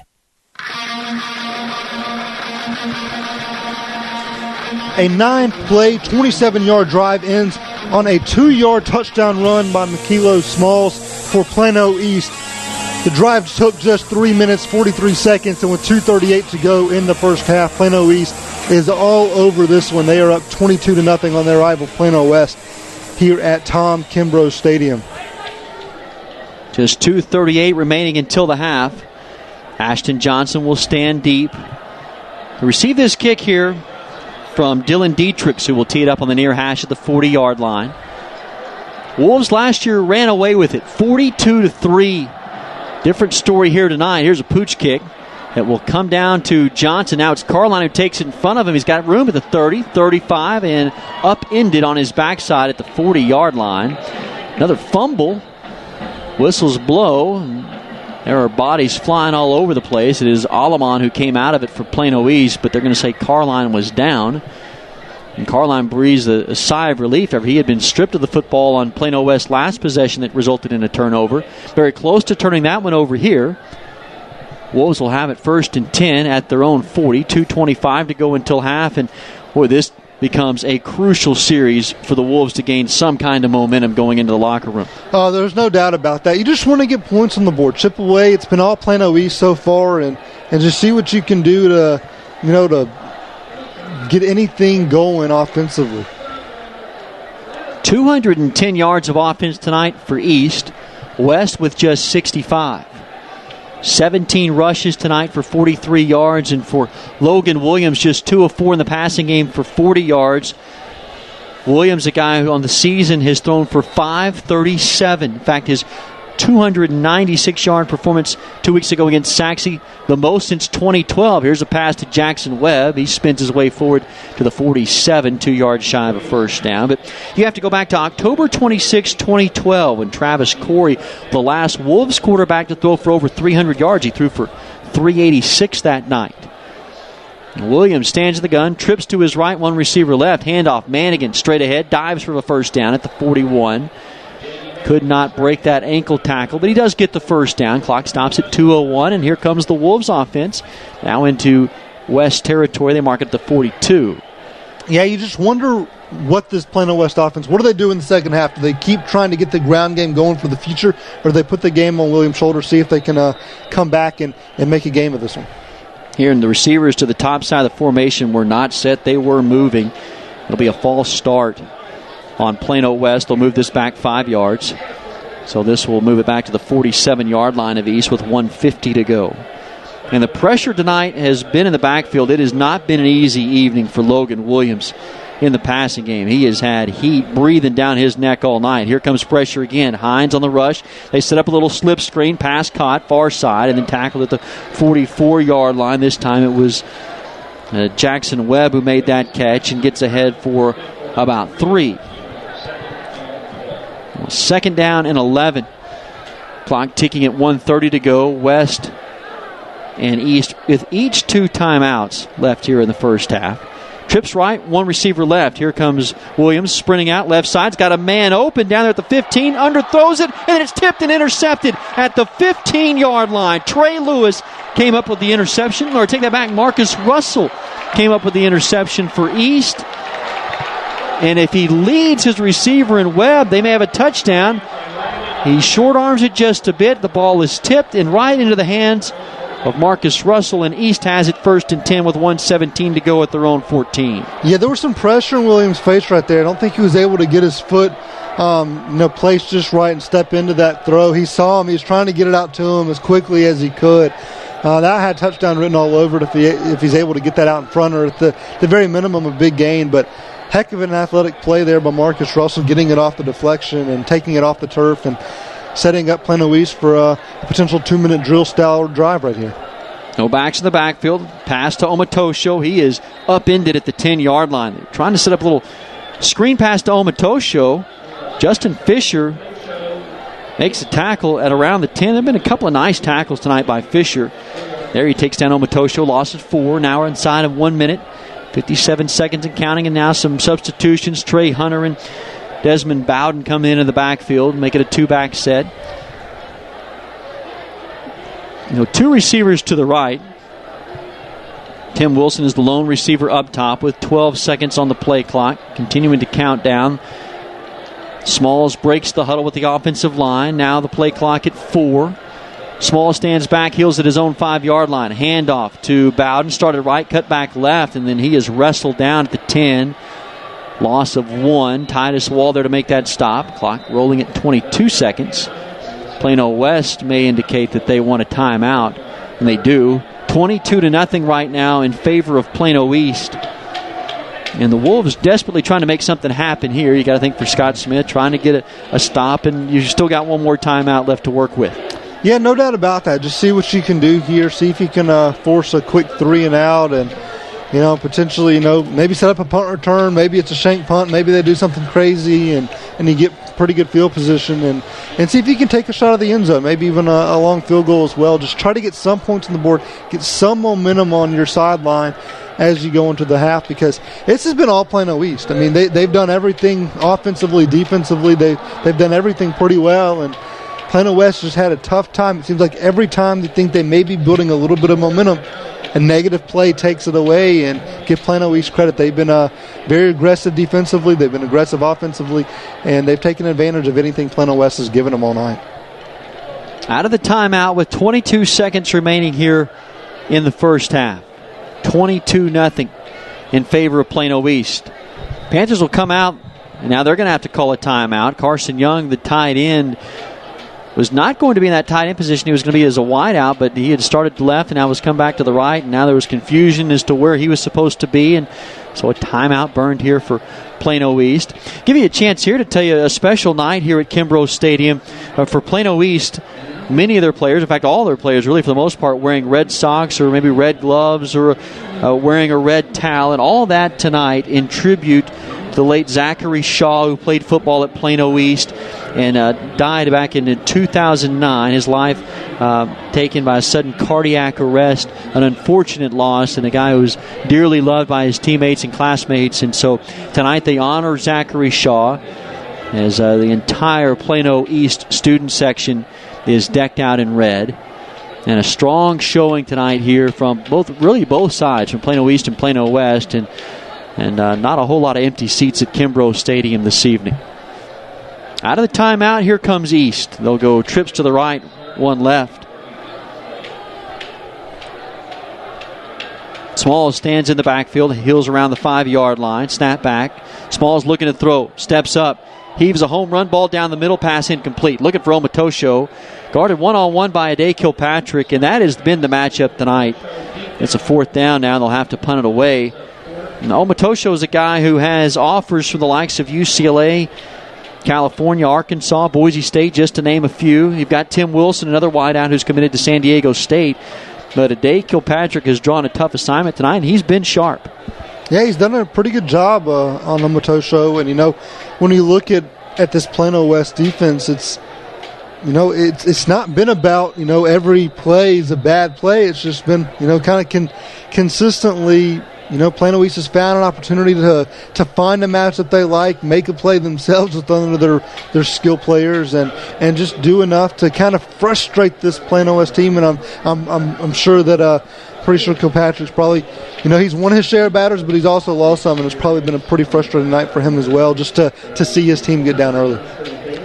Clock is stopped at 16 seconds. Another timeout, this time taken by East. Now both teams have exhausted all their timeouts. It's 22-0 in favor of the Panthers. Plano East trying to get to 4-0. This is a team that was 1-9 last year in Joey McCullough's first season, but it was a young team.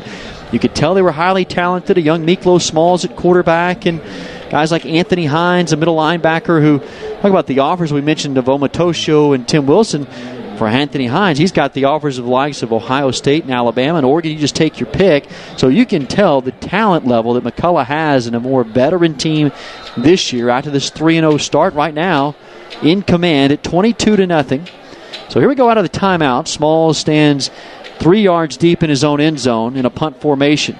Jackson Webb is deep to return. Here's Small's kick. It's an end-over-end line drive kick taken by Webb. 45-40. Near side, he's got a seam. 35-30. Look out, 20. And upended a somersault to the 13-yard line. 5 seconds to go until halftime. And now a decision for Scott Smith. You may have time for one play, or you're trying to get points on the board. You're already down 22-0. So there's a little decision here for Scott Smith. They're huddled up around him at the 40. Yeah, it's going to be interesting to see what he does here, but that's why you take those timeouts. It doesn't look like there's, 20-something seconds left. It doesn't look like there's really anything you can do, but a big-time return, and it looked like if you would have cut it up right, he'd have had one guy maybe to shake off, and maybe he could have taken that home, decided to go left, and was kind of sandwiched right there. But a good return, and looks like Plano West is going to try for a touchdown. Here's Williams, 2 receivers set to either side, pressure coming. Williams stands in the pocket, delivers, throws, pass, man's open, pass caught, touchdown! Touchdown on the far sideline. Man is down, Williams' pass is caught in the end zone, and coming up with it was Tanner Harmon. And that puts the Wolves on the board 22-6 on the final play of the first half. That was a beautiful pass by Logan Williams. Threw it like 2 steps before Harmon was in his break, and it was just waiting on him. Perfect pass, and Harmon took a shot whenever he caught that ball, hung on in the end zone. Big-time play for Plano West. Here comes Plano West. They're going to go for 2 out of a swinging gate. It's Logan Williams who runs into the end zone. He gets the 2-point conversion. And hold everything. We got us a ball game now. It was 22-0 with just 13 seconds left on the clock. A big return by Jackson Webb on a punt. And then Logan Williams hooks up with Tanner Harmon on the final play of the first half. And then a 2-point conversion, and now there's new life for Plano West. They're down 22-8 as we go to the half. This is Plano West Wolves football on KVCE AM 1160 AM, Highland Park, and SportsSoundsRadio.com. Children in our community? If so, join us at the Nancy Lieberman Charity Celebrity Golf Tournament Tuesday, October 13th at Prestonwood Country Club in Plano. Join us for a day of friends, fun, and golf as we raise money for children here in the Metroplex. If you want to chip in and play or sponsor, call 972-473-2121 or go to nancyliebermancharities.org. Thanks to all our sponsors, and I'm looking forward to a great day on the links.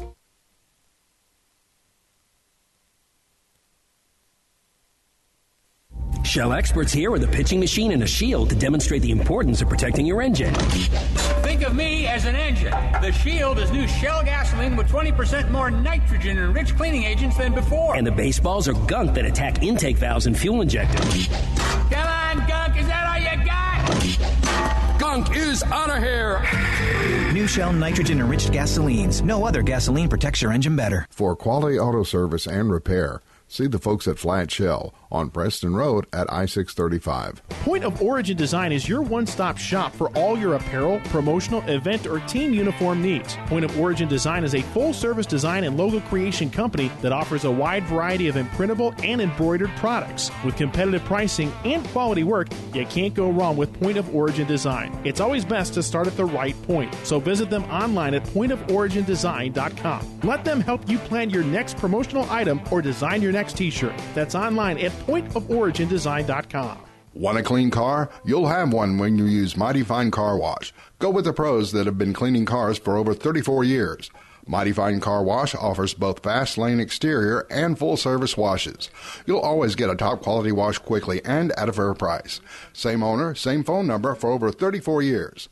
Mighty Fine Car Wash, with 7 DFW locations, including Custer at 15th and Preston Road just north of Spring Creek and Plano. Mighty Fine Car Wash. Hey, Plano ISD football fans, Maury Buford with Buford Roofing and Construction. Living in Texas, you are no stranger to the Texas heat. Would you like to cut your AC heating bill up to 50%? Would you like your home more comfortable?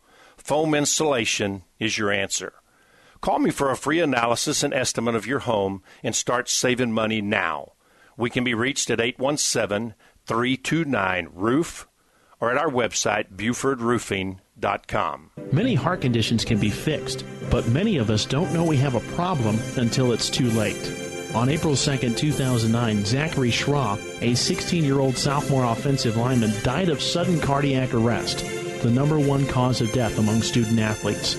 Like so many SCA victims, Zach had no heart issues, nor did anyone in his family. If Zach had an echocardiogram, he might have been able to avoid suffering a condition that takes 10,000 of our youth each year.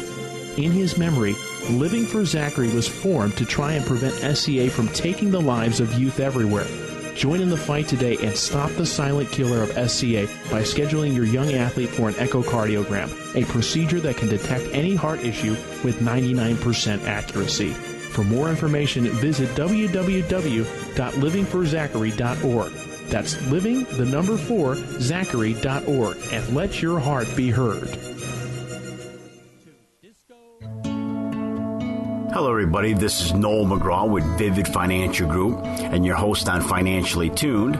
Rick and I will be hosting a free dinner and workshop at the Mi Casina in Flower Mound on the following dates: Tuesday, September 22nd, Thursday, September 24th, or Tuesday, September 29th. Each free dinner workshop will begin at 6:30.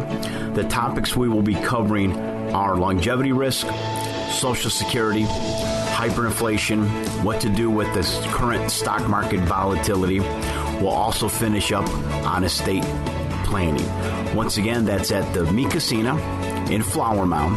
Please give us a call at 817-329-5081 to RSVP. Once again, that number is 817-329-5081 to RSVP. We would love to see you there.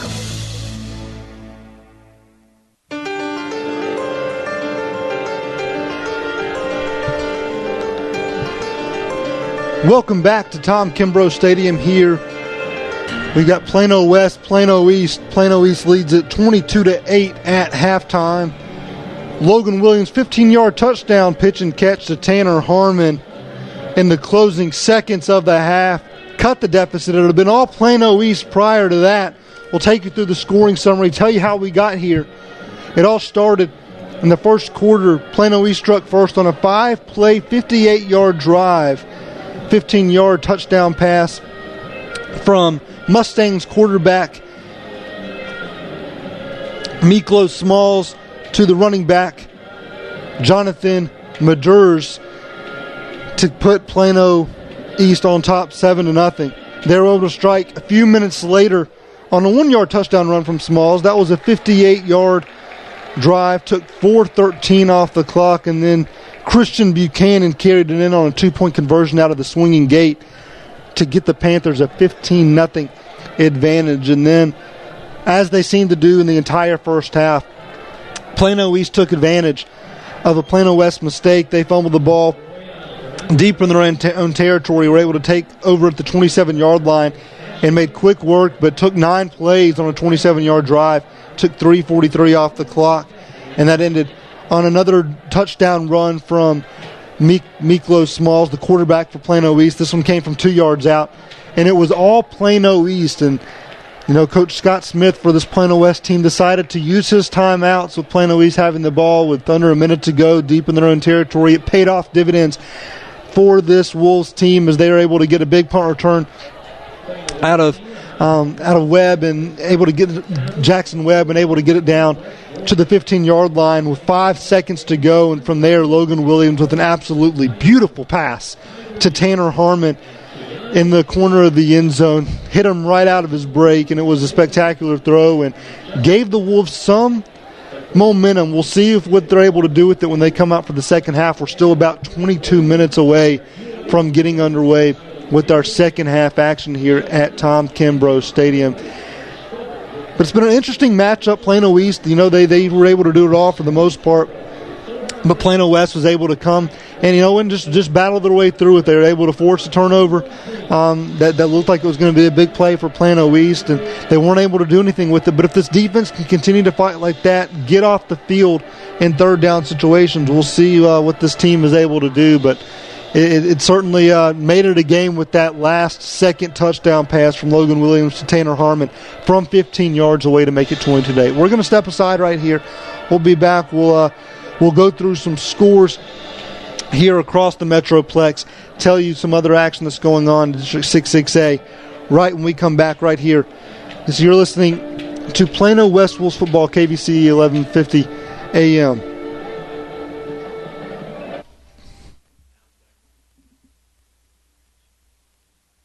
Fans, Mari Buford with Buford Roofing and Construction. Living in Texas, you are no stranger to the Texas heat. Would you like to cut your AC heating bill up to 50%? Would you like your home more comfortable? Foam insulation is your answer. Call me for a free analysis and estimate of your home and start saving money now. We can be reached at 817-329-ROOF or at our website, BufordRoofing.com. Many heart conditions can be fixed, but many of us don't know we have a problem until it's too late. On April 2, 2009, Zachary Schraw, a 16-year-old sophomore offensive lineman, died of sudden cardiac arrest, the number one cause of death among student athletes. Like so many SCA victims, Zach had no heart issues, nor did anyone in his family. If Zach had an echocardiogram, he might have been able to avoid suffering a condition that takes 10,000 of our youth each year. In his memory, Living for Zachary was formed to try and prevent SCA from taking the lives of youth everywhere. Join in the fight today and stop the silent killer of SCA by scheduling your young athlete for an echocardiogram, a procedure that can detect any heart issue with 99% accuracy. For more information, visit www.livingforzachary.org. That's living4zachary.org and let your heart be heard. Hello, everybody. This is Noel McGraw with Vivid Financial Group and your host on Financially Tuned. Rick and I will be hosting a free dinner and workshop at the Mi Casina in Flower Mound on the following dates: Tuesday, September 22nd, Thursday, September 24th, or Tuesday, September 29th. Each free dinner workshop will begin at 6:30. The topics we will be covering are longevity risk, Social Security, hyperinflation, what to do with this current stock market volatility. We'll also finish up on estate planning. Once again, that's at the Mi Casina in Flower Mound. Please give us a call at 817-329-5081 to RSVP. Once again, that number is 817-329-5081 to RSVP. We would love to see you there.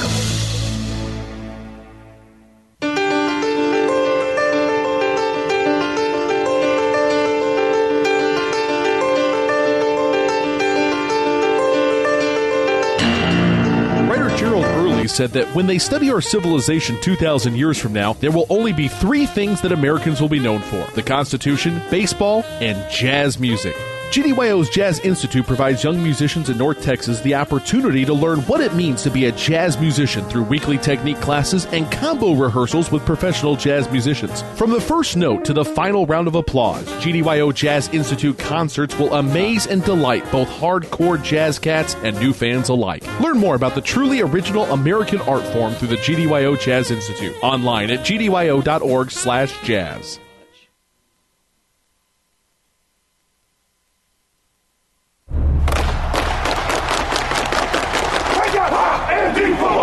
Saturday means Irish football. You got to respect each other. Running hard. He's going in. What blocking? Long ball downfield. It is you got to compete as hard as you can. Fighting down the sideline. Still working. Touchdown Notre Dame. Listen all season long on your home for Notre Dame football. The 8th-ranked Fighting Irish take on SEC's Georgia Tech Saturday at 2:30, pregame at 1:30 on KVCE AM 1160.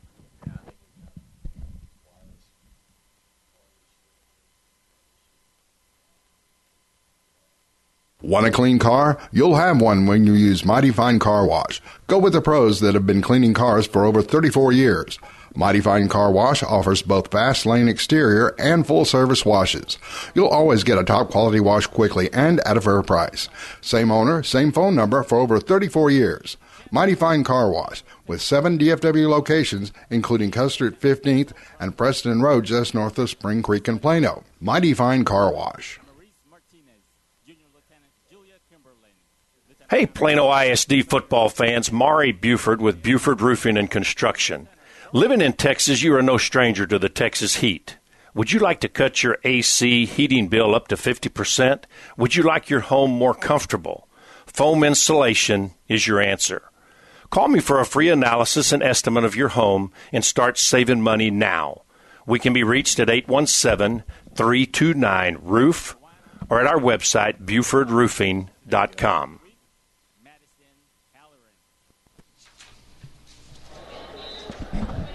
Now we welcome you back into the Mighty Fine Car Wash halftime show. Reagan Ratcliffe and David Collier tonight from Kimbrough Stadium on a beautiful evening for high school football.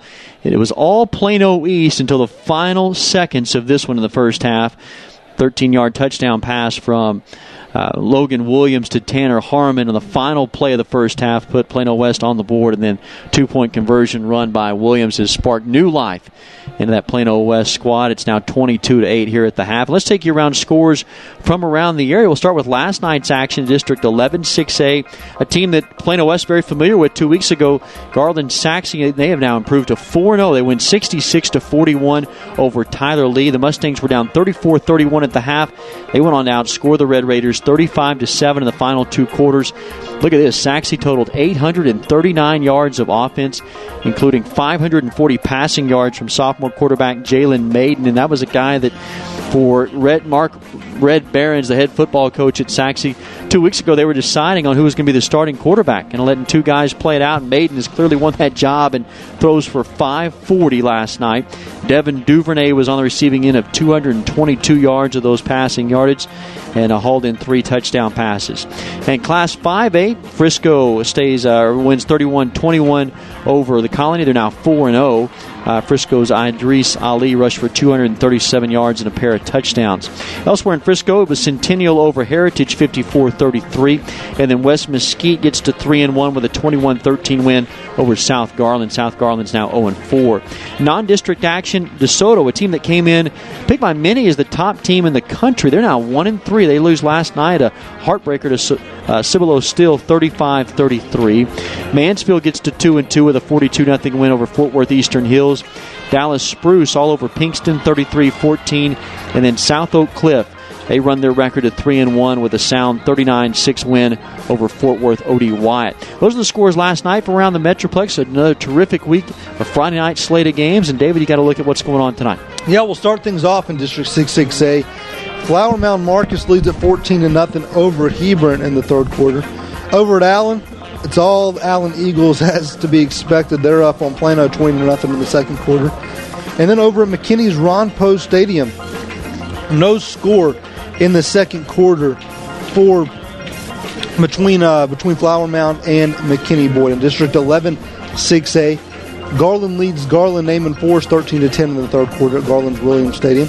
Rockwall all over North Garland in the third quarter. They lead it 47-7.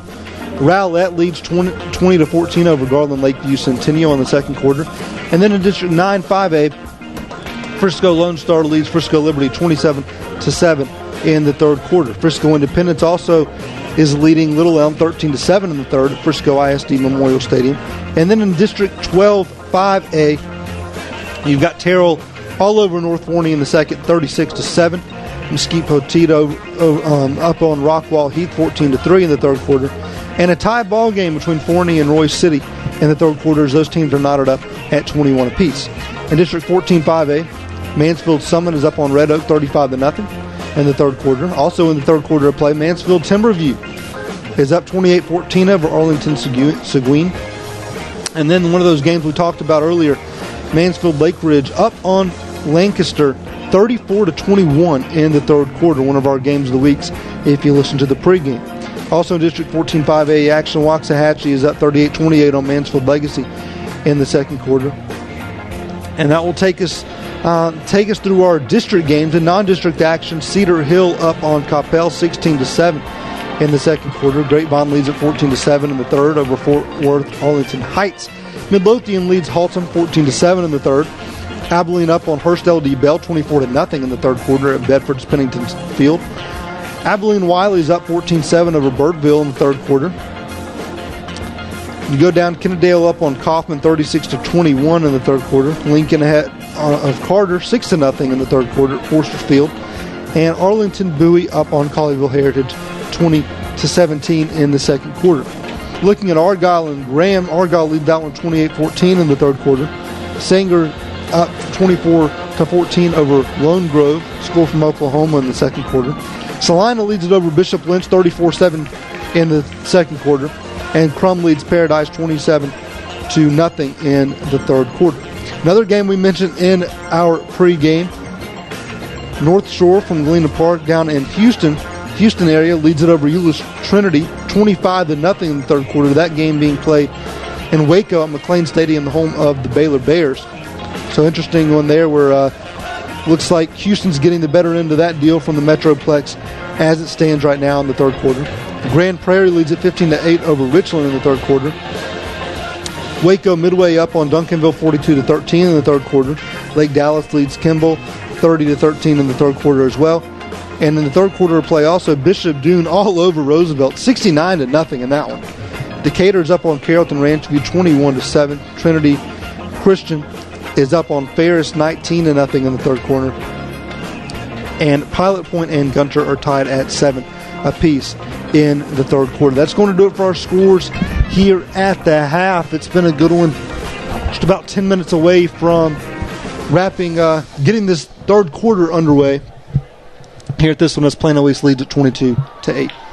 It was all East early on, 22-0 until the final seconds, and West getting on the board here late to get right back into this one. So we've got a ball game on our hands, 22-8 here.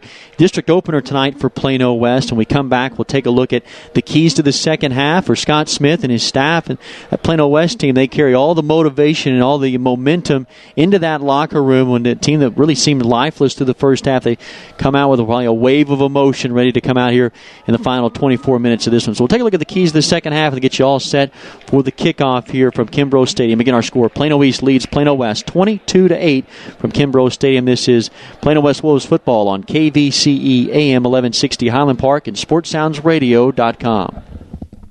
How can you make a difference in a veteran's life? Here's how. Register to play in the Association for the United States Army 2015 Wounded Warrior Golf Classic, October 7th at Firewheel Golf Park in Garland. It's open to women and men, 4-player teams with a noon shotgun start, followed by awards and a dinner raffle at 5:30. Awards include hole-in-one, closest to the pin, longest drive, putting, and first and second place teams. Get plugged in today to play. Register at ausanorthtexas.org/2015-AUSA-golf-classic. Proceeds support operations once in a lifetime in North Texas. Shell experts here with a pitching machine and a shield to demonstrate the importance of protecting your engine. Think of me as an engine. The Shield is new Shell gasoline with 20% more nitrogen and rich cleaning agents than before. And the baseballs are gunk that attack intake valves and fuel injectors. Come on, gunk, is that all you got? Gunk is out of here. New Shell nitrogen-enriched gasolines. No other gasoline protects your engine better. For quality auto service and repair, see the folks at Flat Shell on Preston Road at I-635. Want a clean car? You'll have one when you use Mighty Fine Car Wash. Go with the pros that have been cleaning cars for over 34 years. Mighty Fine Car Wash offers both fast lane exterior and full service washes. You'll always get a top quality wash quickly and at a fair price. Same owner, same phone number for over 34 years. Mighty Fine Car Wash with 7 DFW locations, including Custer at 15th and Preston Road just north of Spring Creek and Plano. Mighty Fine Car Wash. This is the Judge inviting you to join Dr. Ken Bateman and I weeknights at 7:30 with On Point. Tune in for all your family needs, from how-to and family business from real business owners to the importance of sitting down to dinner together. The Judge and Dr. Bateman explore how to strengthen your family unit by arming you with the local, state, and national information you need today. With your busy lifestyle, let us help make being a family fun again. Stay informed, stay tuned, and have fun with us live weeknights at 7:30 with On Point. That's weeknights at 7:30 right here on KBCE AM 1160. Many heart conditions can be fixed, but many of us don't know we have a problem until it's too late.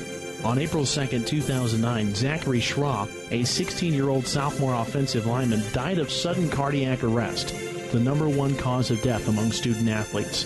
Like so many SCA victims, Zach had no heart issues, nor did anyone in his family. If Zach had an echocardiogram, he might have been able to avoid suffering a condition that takes 10,000 of our youth each year. In his memory, Living for Zachary was formed to try and prevent SCA from taking the lives of youth everywhere.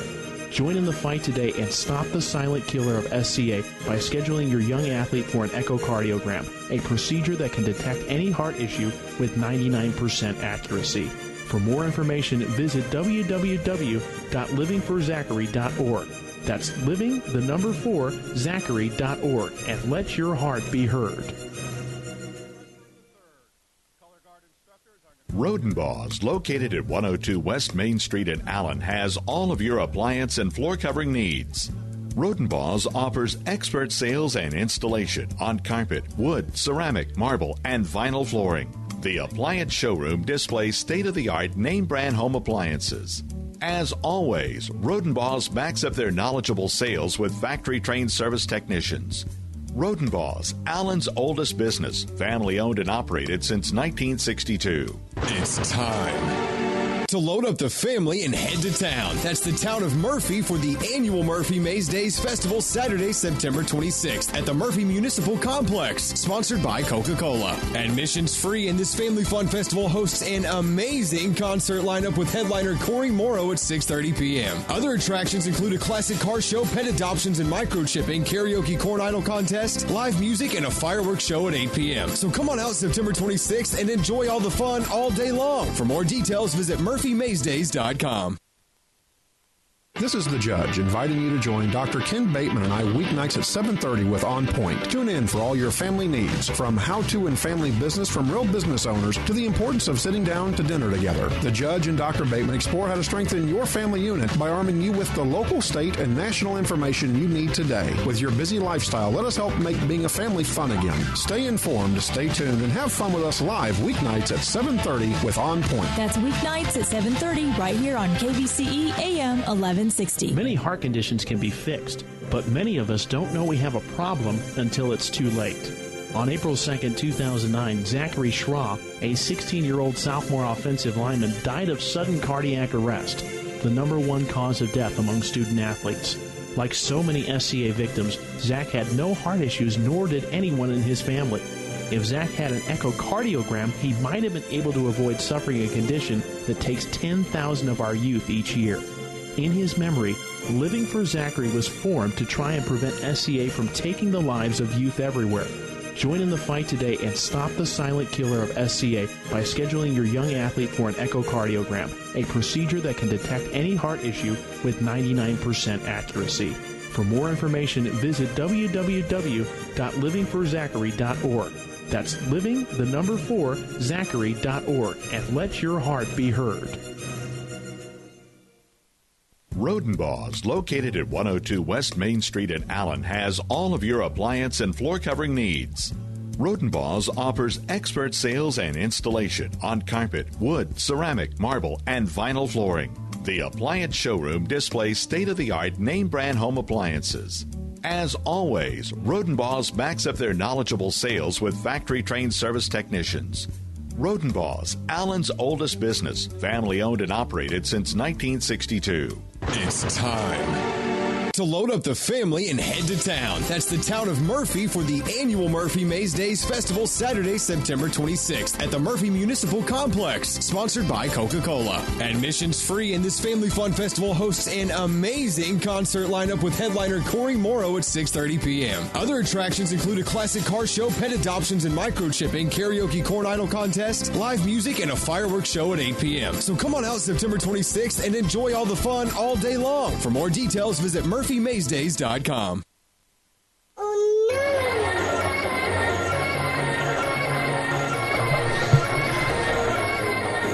Back to Kimbrough Stadium in Plano, Texas, on a terrific night for high school football.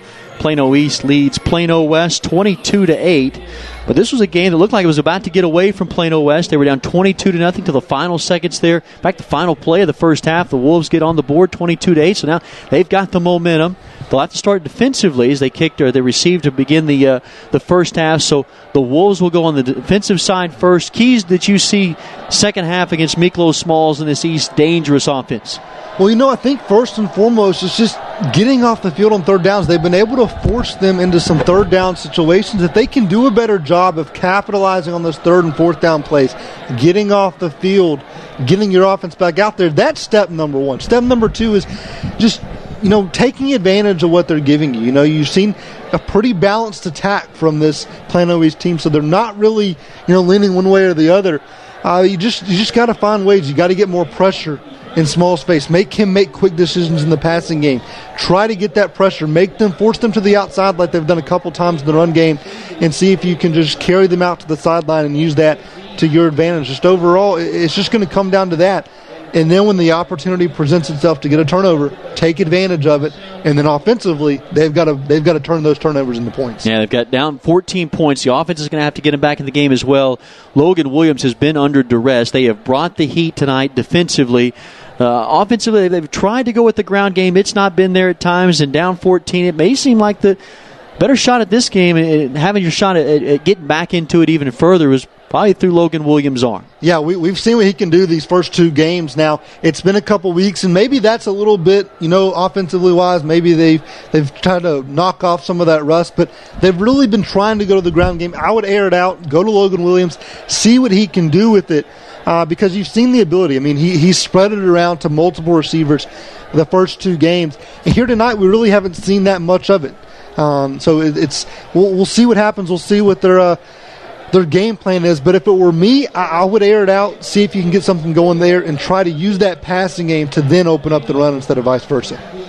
Plano West will kick it off. They'll defend the north end zone. Tee it up from the 40-yard line. Alistair Stark. Plano West tonight, solid white uniforms and pants, the blue numerals trimmed in black and the black helmets. For Plano East, they counter in the solid black look with a thick gold striping down each pant leg and the white numerals in the chrome gold helmets tonight for Plano East. They also wear the red socks and gloves and towels tonight in memory of Tyler Shaw.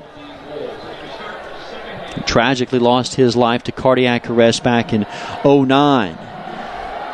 Here is Alistair Stark's kick, a pooch kick up around the 33, a fair catch called for, and now flags may fly. Yes, they do. It was a late hit, and that is a frustrating way to start this second half for Plano West. It was a fair catch called for, and a guy just barreled right into him, upended Adio Matosho, and that will move the sticks here. It was going to be at the 33-yard line. Now all of a sudden you're going to be close to midfield. And they're going to wave it off. They're going to wave it off, maybe indicating that he was blocked into. I couldn't really pick up the number there. I'm not sure it was Titus Wall. Or they're going to wave that off, saying that it was unintentional.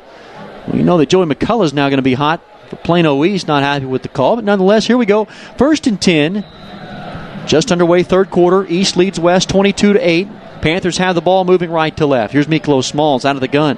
4-man defensive front for the Wolves. Inside give. No, it's Smalls going to keep it on the zone read. He is wrestled down. He dives forward out around the top of the numbers to the 36-yard line. He was dead to rights at the line of scrimmage. He somehow turns it into a gain of 3. 2nd down and 7 now for East. Smalls works with 2 receivers to either side. Single running back set to his right. 4-man front defensively for the Wolves. Back to pass. Quick throw to Zadok Wilson.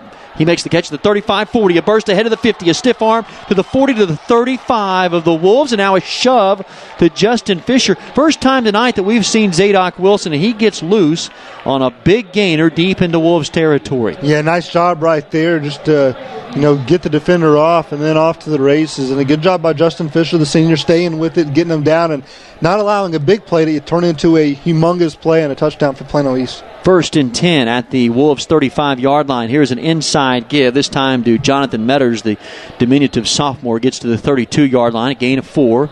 He's stacked up by Sonogo as well as Keith Ferran from his defensive tackle spot, and it's now 2nd and 6. Yeah, good positive run for Plano East there.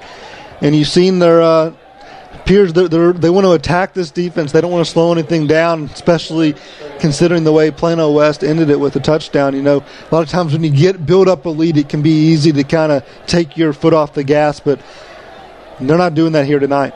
2nd down and 8. Here's Smalls. Throws to Zadok Wilson again. Same pass. He spins out of a tackle to the 30. Bottom of the numbers to the 24-yard line on the near side. And another 1st down, and it looks like the game plan here in the second half is to find ways to get Zadok Wilson involved in the offense. Yeah, no doubt about it. I mean, you look at what this offense has done, a lot of quick passes, and like you said, Plano East able to take advantage. Zadok Wilson, the senior, getting in on the action here. From the gun, it is Miklos Smalls who keeps it on a zone read off the left side. He gets in behind Desmond Relaford and Casey Verholst, over nearly 600 pounds on that left side of the offensive line, and Smalls gets a chunk of 5 yards. Yeah, there's some big boys. Verholst 6'6", 275. Relaford 6'6" as well, 270. So some pretty big guys out there to run behind, and that's normally going to result in some big yardage and a positive 1st down gain right there for the Panthers. 2nd down and 5. Trips to the right, movement across the front line. This will be a false start offensively for Plano East. He'll back him up 5 and make it a 2nd and 10. Now we talk about Desmond Relaford, the senior. He was a transfer from North Crowley, and a guy that had been working at right guard. He gets moved to left guard, or the right tackle. He gets moved to left guard this week. It was Colin Moore, a 2-year starter who was injured last week. And so Relaford slides into that starting role, and boy, he is a monster at the left guard position. 2nd down and 10. 3 wide receivers to the far side. Ball's on the near hash. Tim Wilson, the lone receiver, into the boundary. Snap back to Smalls. He stands in the pocket, plenty of time. Home run ball, got a man open, and the incomplete. He got Tim Wilson turned around back of the end zone and could not haul it in. He tried to make a dramatic one-handed catch.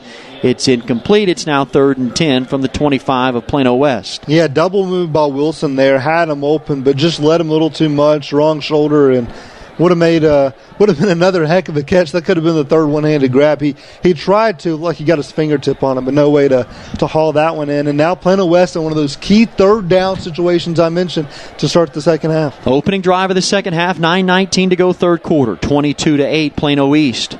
Trips to the right, pressure shown by West. Now they back out of it, snap to Smalls. Here comes the heat. He steps up, throws, pass is caught, touchdown. Tim Wilson goes right over the top of Justin Fisher. 6'4", 190-pound senior gets into the end zone.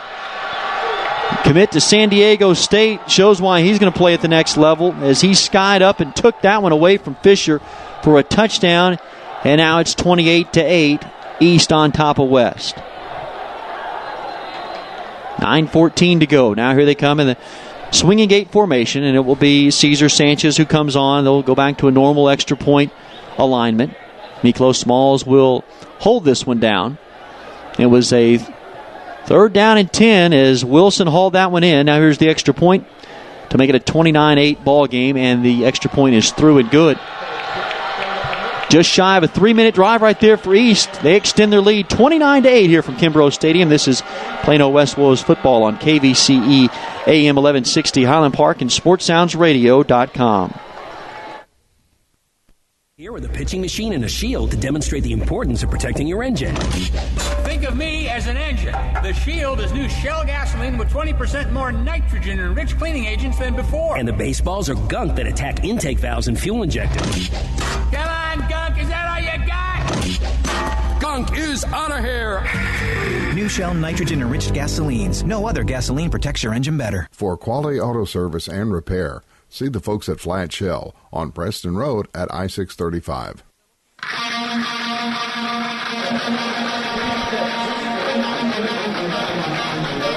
29-8, Plano East on top of Plano West tonight from Kimbrough Stadium. 9:14 to go in the third quarter opening drive. East takes it to the house. Take a look at this scoring drive here after the kickoff from Dylan Dietrichs. Tees it up in the near hash at the 40-yard line. Ashton Johnson stands deep at around his 2. Devontae Carline and today Kilpatrick also are deep. Here's Ashton Johnson, and he'll take this over his shoulder, drops it about 5 yards deep in the end zone, thinks about bringing it out. Now will cautiously take a knee. It's a touchback.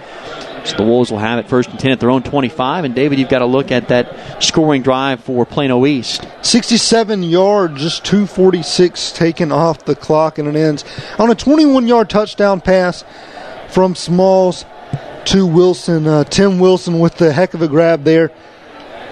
Justin Fisher for Plano West looked like he wanted a pass interference call, but maybe a slight push there. But Fisher had his head turned the wrong way. Probably not going to get that one. And Plano East off to a 29-8 start here, early third quarter. Warren is the H-back. Here's the inside give to J.D. Mannigan. He lowers his shoulders and bulldozes his way to the 35, the 36-yard line. 1st and 10. Big chunky yardage right there for Mannigan off left tackle. And Mannigan, a guy that Scott Smith really high on, the senior, who stands just at about 5'8". Powerful back, though, at about 195 pounds. He sends to the right now of Williams on a 1st and 10 at the 35. Inside give to Mannigan. He slips and falls and stumbles back just past the line of scrimmage. A host of black jerseys there to make that tackle, led by Michael McNair, the defensive end, and now it's 2nd and 9. 21-point game here, East on top of Plano West, early third quarter. District opener for Plano West. 2 receivers set to either side of the formation. 3-man defensive front for East. Here's a swing pass near side to Harmon. Caught at the 35, gets a block at the 40, and then he is sandwiched the 44-yard line just outside the numbers. First man there to make that tackle was Anthony Hines from his middle linebacker spot, and that's what Joey McCullough talked about with Hines, a guy who played outside linebacker last year, moves into the middle this year, feels a little bit more at home where he can roam sideline to sideline. You see it right there as Hines gets all the way outside the numbers to make that tackle. Here's the 3rd and 2, Mannigan in the backfield. Inside give, and he finds a little seam past midfield, slung forward to the 48. That's a first down. Looks like Plano West may be having a little more success going off tackle a little bit, going behind those big boys out wide instead of trying to run right up the gut, right behind the center and the guards. Maybe spread it out a little, maybe have a little bit more success. Mannigan certainly had a couple good runs here on this drive. Trips right. It is Webb to the top side of the formation, lone receiver. Here's Williams, pump fakes, now going to go deep on their sideline, pass intercepted, 32-yard line. Zadok Wilson came through and made that interception. There is a flag, though. There's Laundry back in the backfield of Plano West, back around the 43-yard line. We'll check the flags first. That interception by Wilson would be the first of the year thrown by Logan Williams, and that'd be the second. He came in tonight without an interception. There was a personal foul. It is on Plano East. 2 personal fouls, but it's still going to bring on the East offense. 2 interceptions tonight for Williams, a guy who had 6 touchdowns and no interceptions coming in tonight. Had one that was tipped around and intercepted in the first half, and here Zadok Wilson makes a terrific break. Yeah, really baited him into that throw, and it was a double move, and it looked like if he'd have put some air under it, maybe they could have outrun, led his receiver, but he just did not see him, thought he was behind everybody already, and a good job for Zadok Wilson just baiting it and making a play on the ball, and not only making the catch, but getting a foot down in bounds as well before he falls out, and to give Plano East the ball back and try to extend this lead and give Plano West no hope. These 2 personal fouls will bring the football all the way back to the 5. Wilson had gotten out to the 33-yard line. And this one pushes it all the way back to their own. Well, actually, they'll mark it at the 10. Ball just inside the near hash mark. 7:30 remaining, third quarter. All Plano East right now, 29-8. 4 receivers set here for Miklo Smalls, who stands back around the 5-yard line with Desmond Bowden to his left. Handoff, Bowden stutter steps and tries to bounce outside, then falls, slips in his own tracks back at the 8-yard line. Marco Saraceni tracked him down from behind. Loss of 2. Several guys for this Plano West defense in the backfield right there, really nowhere to go. And a good positive first play, and all you're looking to do now is just trying to force a 3 and out very quickly, see if you can get the ball back in your offense's hands and see if they can do something with it. When you're down 3 scores, it's all about just trying to do things as quickly as possible. 2nd down and 12. Long look here from Smalls. Play clock down to 8. Sonogo shows pressure, now backs out of it. Pressure coming. Smalls escapes, rolls to his right, points, throws, pass, caught at the 35. Far sideline, cuts it back inside. Omatosho breaking tackles to the 43-yard line. Goes Adi Omatosho, the lanky senior wideout, with a big catch and a first down for East all the way to the 43. Really nice job right there by Omatosho. And you look back in the backfield and you see the pressure coming, and Smalls is able to really avoid it. He's kind of directing his guys, and Omatosho comes back to the ball. Easy pitch and catch right there. Not really much you can do if you're Plano West. If you're going to come with the pressure, you got to get there. It's going to result in a big play. 2 receivers split to each side. Snap to Smalls. Handoff Bowden. No, it's going to be Smalls. Keeps it on his own read keeper at the 48. He's spun back. Hit hard by Caleb Abebefe, senior defensive end. Makes that stop. But Smalls somehow ekes out 4 yards on the play. Maybe even 5 as they mark this one to the 49. Clock ticking inside 6 minutes, third quarter. 5:56 and rolling. 29-8, Plano East. Bowden to the right of Smalls with 2 receivers set to each side. 4-man rush defensively for the Wolves. Now pressure showing off the outer edges. Here it comes. Snap to Smalls. Steps up, throws, pass incomplete. Knocked away by Amir Kilpatrick. Did a nice job of coming over the back side of Cameron Moore over the middle at the 45 to bat that one down. Yeah, nice play by Kilpatrick right there, stepping up from the safety position. Sees Brett makes a break on the ball, read the quarterback's eyes, and makes a good play, forces a third down right here. And once again, that's been their Achilles heel. They've been able to get this Plano East offense into third down situations. It's just getting them on the sidelines is what they've had a problem with here tonight. 3rd down and 5 from their own 49. Small speed option, tosses it right side. Bowden gets outside, hurdles him at the 45, and gets out of bounds at the 36. And boy, was that ever a highlight play from Bowden, the senior transfer from Prime Prep. Coach McCullough raves about his leadership skills. He'll be raving about that hurdling act he did at the 35. That was not just a little hurdle. That was a hurdle over a guy standing straight up. That was quite impressive. Bowden only stands about 5'9".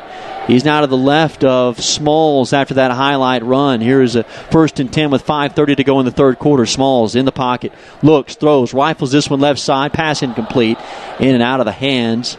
This time he was looking for Heaven Shamba, and that pass is incomplete. And, well, you're getting a first-hand look tonight at really some talented athletes from Plano East who beginning to catch the attention of a lot of people around the Metroplex. Oh, yeah, they're a talented bunch. Everyone probably assumed coming in the year, a 1-9 team, what are they going to do? But all of a sudden on the door of going 4-0, starting 2015 off with a bang, and the very impressive group. 2nd and 10, pass in the flat to Shamba, and he gets ahead to the 30 outside the numbers and wrestled down by Jared Valisano. Be a 3rd down and 1 at the 30-yard line of Plano West with 5:10 and counting, third quarter. 29-8, East leads this one. Miklo Smalls, a junior who started last year as a sophomore, a guy that has offers of his own, likes of TCU, Oklahoma State, and UCLA.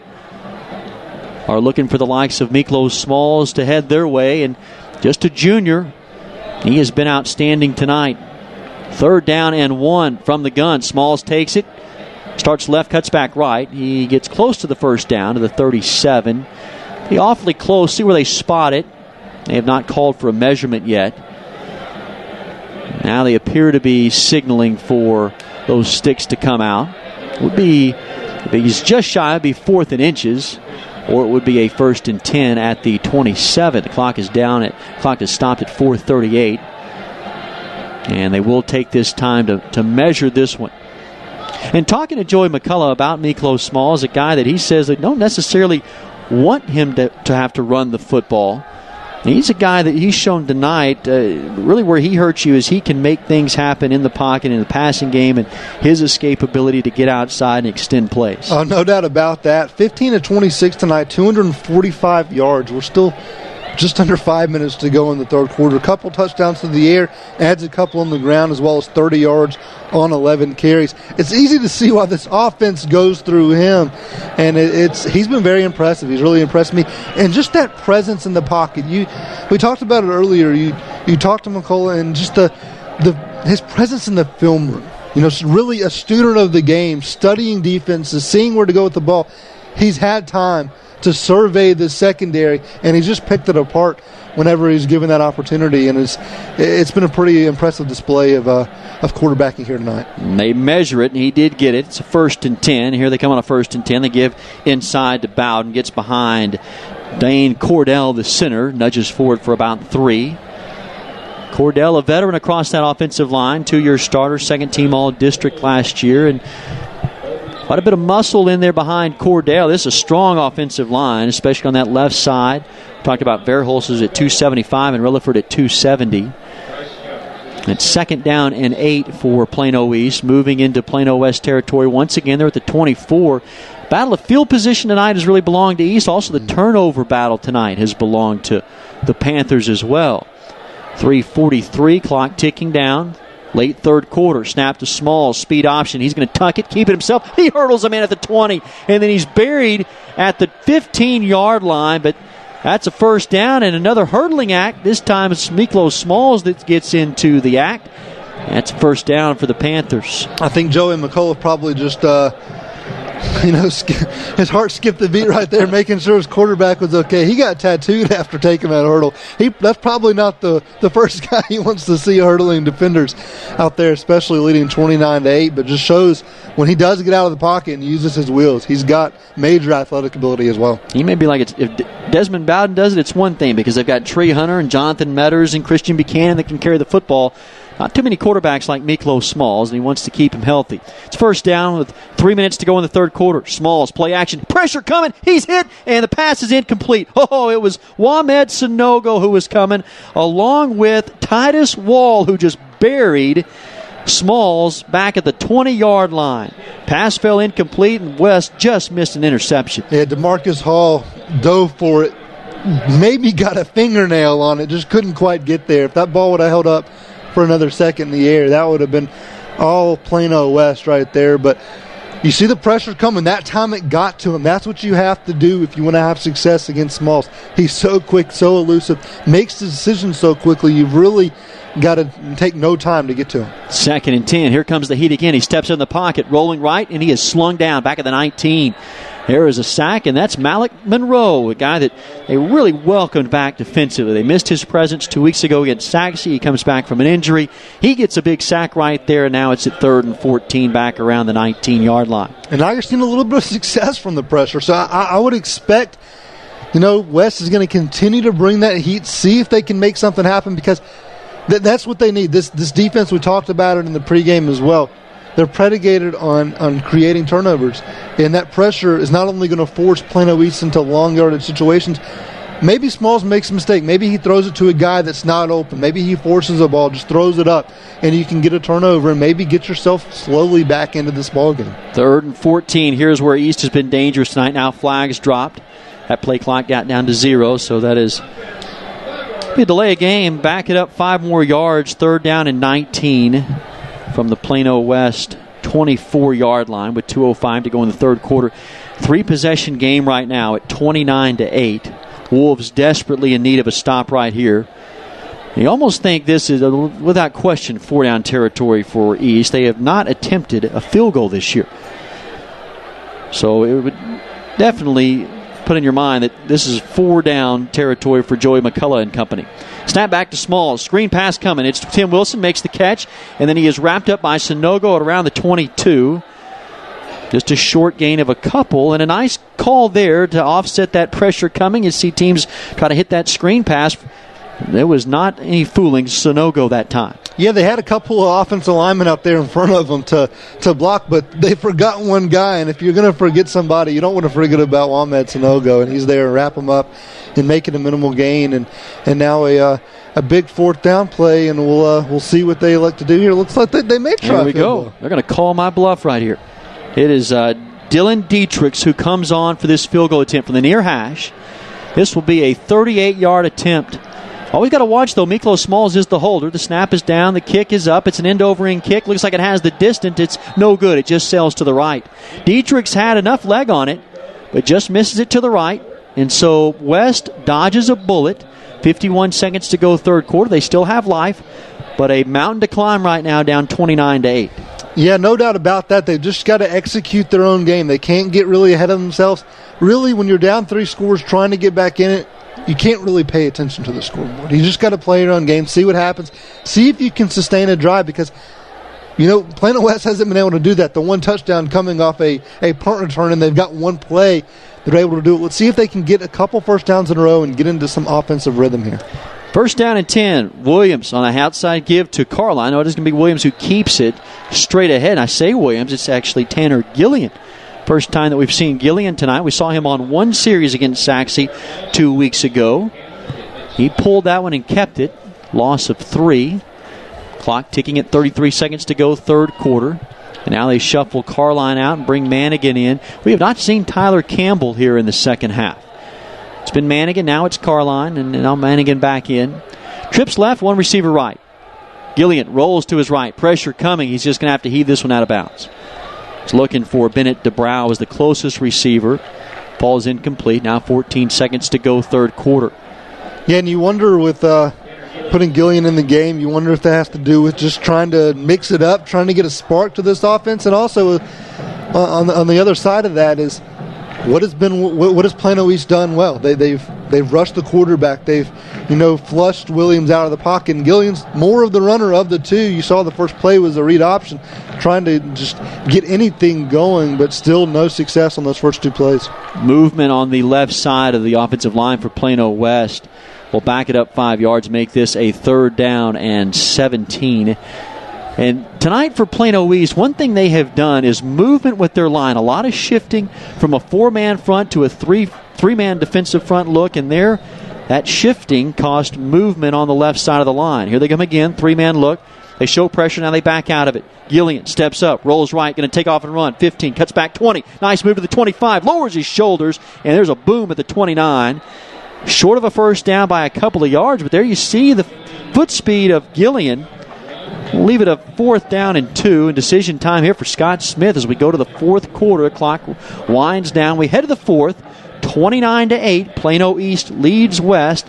This is Plano West Wolves football on KVCE AM 1160 in Highland Park and SportsSoundsRadio.com. Buford, owner of Buford Roofing and Construction. Being a former NFL player for the '85 Super Bowl champion Chicago Bears, I understand the meaning of teamwork. Replacing your roof is a total team effort from the moment one of our representatives steps foot on your property until the final inspection is made. Mention this ad and receive up to $1,000 off your roof replacement. What are you waiting for? Call us at 817-329-ROOF or go online at BufordRoofing.com. Shell experts here with a pitching machine and a shield to demonstrate the importance of protecting your engine. Think of me as an engine. The Shield is new Shell gasoline with 20% more nitrogen and rich cleaning agents than before. And the baseballs are gunk that attack intake valves and fuel injectors. Come on, gunk, is that all you got? Gunk is out of here. New Shell nitrogen-enriched gasolines. No other gasoline protects your engine better. For quality auto service and repair, See the folks at Flat Shell on Preston Road at I-635.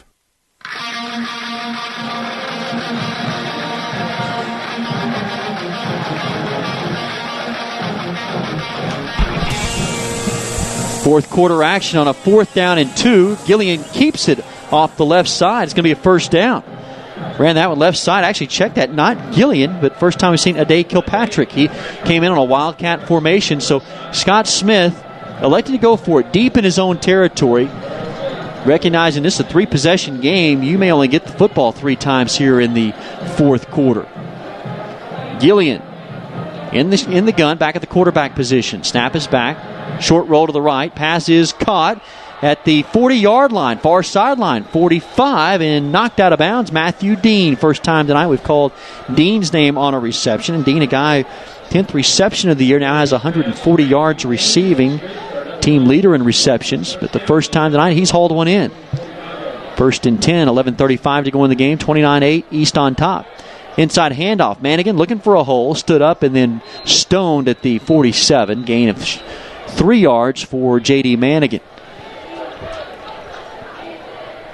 Plano East led this game 22-0 at one point until the final play of the first half on a touchdown strike from Logan Williams to Tanner Harmon. 2-point conversion was good, made it 22-8. East scored the lone touchdown of the third quarter. It's 29-8. Here's a swing pass into the flat, pass incomplete. Looking for Harmon. And it's now 3rd down and 7. Ball at the Plano West 48-yard line. 11:05 to go in the game. East trying to get to 4-0. Plano West trying to mount a valiant comeback. They came back 2 weeks ago against Saxe. They were down by 17. In fact, they were down by as many as 17 on 2 separate occasions.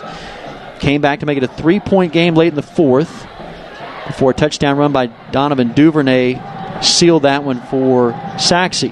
Here they find themselves down by 21 in the 4th. Whistles blow and Laundrie's all over the field. Again, it is a false start for Plano West. That shifting and movement by East has just caused all sorts of havoc tonight. We'll back it up, make it a 3rd down and 12. Yeah, that's not going to be something that this team is going to have a great pleasure in watching when they look at this one on film. That's a lot of false starts, a lot of penalties here tonight, and that's something that Scott Smith is really going to want to get cleaned up in a hurry. 2 receivers set to each side. Gillian in the shotgun, deep drop, pass caught by Harmon, far sideline, spins out of a tackle and gets to the 49. I'll say that was Jackson Webb who made that catch. And it will leave Plano West a 4th down at their own 49-yard line. This will make it about a 4th down. Actually, I'll mark this back at the 48, which would make it a 4th and 7. If that holds, there is Laundrie again back at the 40-yard line, so another flag. This would be in the area of possible holding. It is a chop block, rather, on Plano West. And, boy, the penalties have just come in bunches tonight for West. No doubt about it. It's been a very ugly game from a penalty standpoint for the Wolves, and just really any time that they get anything going, which has been few and far between as it is, they've hurt themselves with the penalty and just not a lot of opportunities to get in an offensive rhythm. I mean, now you're looking at a 3rd and 33. So it's one of those nights. So here's Gillian on a 3rd down and forever. They have to get to the East 45. The ball is at their own 27. With 10:43 to go in the game, 29-8, Plano East with the lead. They show pressure. Gillian stands in the gun. Here comes the heat. He steps up, looks, throws over the middle. Pass caught and dropped at the 48-yard line. A leaping attempt made by Tanner Harmon. He had it just momentarily, and then a hard hit. It was Quan Beasley, the strong safety, who came in there and broke that one up. It'll be a 4th down and 33, and they'll bring on the punting unit. Here's Alistair Stark. Yeah, just tough to get anything going tonight for Plano West offensively, and came in with a mindset trying to establish more of a ground game, and they've done a little bit of that, but still not to the effort you want. 25 carries, 88 yards on the ground for this Plano West team. High snap to Alistair Stark. He gets this one off. It's a nice kick. booming. This one down to the 40. Takes a west roll, the 30, 25, and finally dies at the 21-yard line on top of the numbers on the far side. East will come out. They have a commanding 21-point lead at 29-8 with 10:22 to go in the fourth quarter. Trying to get to 4-0. Plano West desperately trying to make a comeback tonight, in danger of dropping to 1-2 and 0-1 in district. That would have McKinney Boyd on the schedule next Friday night at home. Boyd, a team that lost their opener last week to Allen, but who hasn't lost to Allen? They've won 46 straight and seem to be well on their way to winning their 47th straight tonight against a Plano team that could be 0-2 in district. Here's a handoff straight ahead and then bouncing outside and gets back to the line of scrimmage. It was Plano East Desmond Bowden. East has been the surprise thus far of District 6-6A. Flower Mound Marcus, another team that's making noise. Got to think that, of course, Allen, a team that prohibitive favorite to be the district champion and get back to the playoffs again as 3-time state champions. A lot of football left to be played, though, and the West team appears to have their work cut out for them in a very difficult district race. 2nd and 10. East moving left to right. Smalls back of the pocket. Looks, buying time. Throws, finds a man open, and Carson Young. He's loose at the 45. 50, far sideline, spun down at the 45 goes Carson Young. And once again, it's Smalls making things happen, extending plays with his feet. He's done it all night, Reagan, and it's been impressive. And that just looked like a flick of the wrist, and the ball shot out there. Didn't really set his feet, but it didn't matter, right on the money. And another big gain for this Panthers offense. And it's just been that kind of night for Plano West. Everything they've tried to do really hasn't worked that well. Give them credit for keeping it as tight as it is, because this one's really been all Plano East. Two-back set with the running back set to either side of Smalls.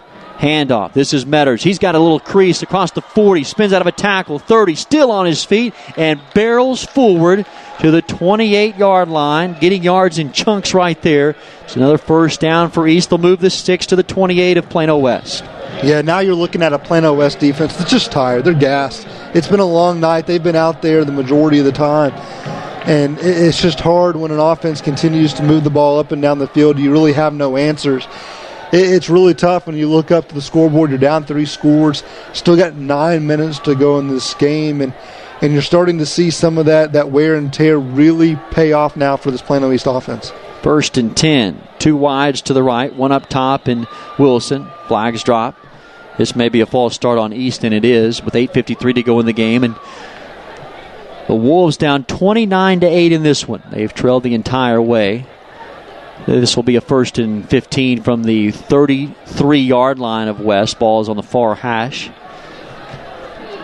Miklo Smalls and company with a 1st and 15. Operates again with 2 receivers right, 1 left. Metters and Hunter in the backfield. 4-man defensive front for West. Here comes Valisano. Pressure off the right side. They go inside, handoff to Metters, and he backs his way down to the 29-yard line. It'll be a 2nd and 11. I'd expect to see Plano East really keep it on the ground here for the remainder of this ball game. Up 3 scores. You know, that clock continues to tick. It's your friend if you're the Panthers, and just try to get out of here as quickly as you can, not get anybody hurt, and take your 4-0 record to the next week. 2nd and 11. Again, 2 receivers right, 1 left. 2 backs. As Small stands in the gun. Here comes Heat. Small steps up, throws, pass incomplete. He was wrapped up by Saraceni, but somehow got rid of it, looking for Carson Young. Pass drops incomplete, now 3rd and 11. Scott Smith wanted a intentional grounding on that, but the line judge on the near side quickly points to the intended receiver. Fell about 10 yards short, but it was going to someone. But that was kind of one of those iffy ones. Probably going to give him the benefit of the doubt, especially in a 29-8 ball game right here. But interesting going with the pass on 2nd down, and you know, not only stopping the clock, but opening up, Smalls to taking another hit. 3rd down and 11. East moving left to right. Here comes Heat. Here comes a screen pass. Caught by Hunter. He's got a room at the 25-20. Far sideline. 10, 5. Stutter steps and breaks a tackle down to the 5-yard line before he's bumped out of bounds. And a perfect play call with pressure coming. They drop a little screen pass to Hunter. Breaks loose, and now it's 1st and goal at the 5. Yeah, they used Plano West's aggressive nature right there on defense against them. Set up the screen, had blockers out in front. Perfect play call and very well executed, and just one guy away from turning that into 6, but knocking on the door once again are the Panthers. Just to tell you how talented the Hunter kid is, a guy who played varsity as a freshman last year.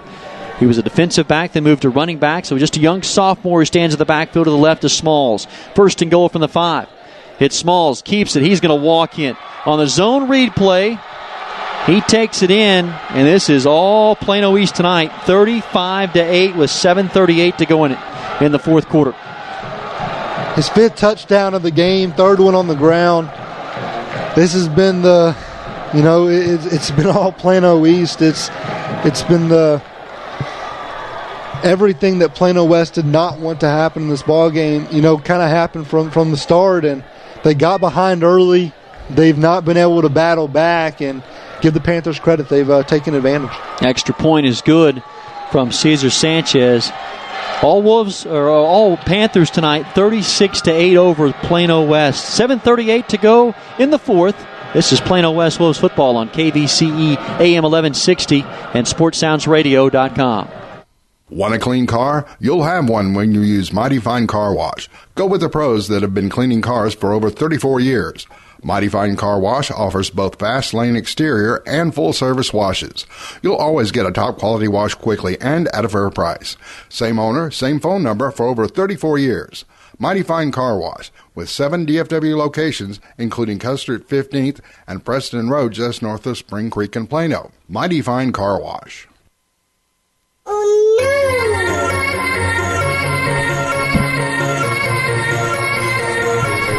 36-8, Plano East on top of Plano West. Reagan Ratcliffe and David Collier tonight from the Mighty Fine Car Wash broadcast booth at Kimbrough Stadium.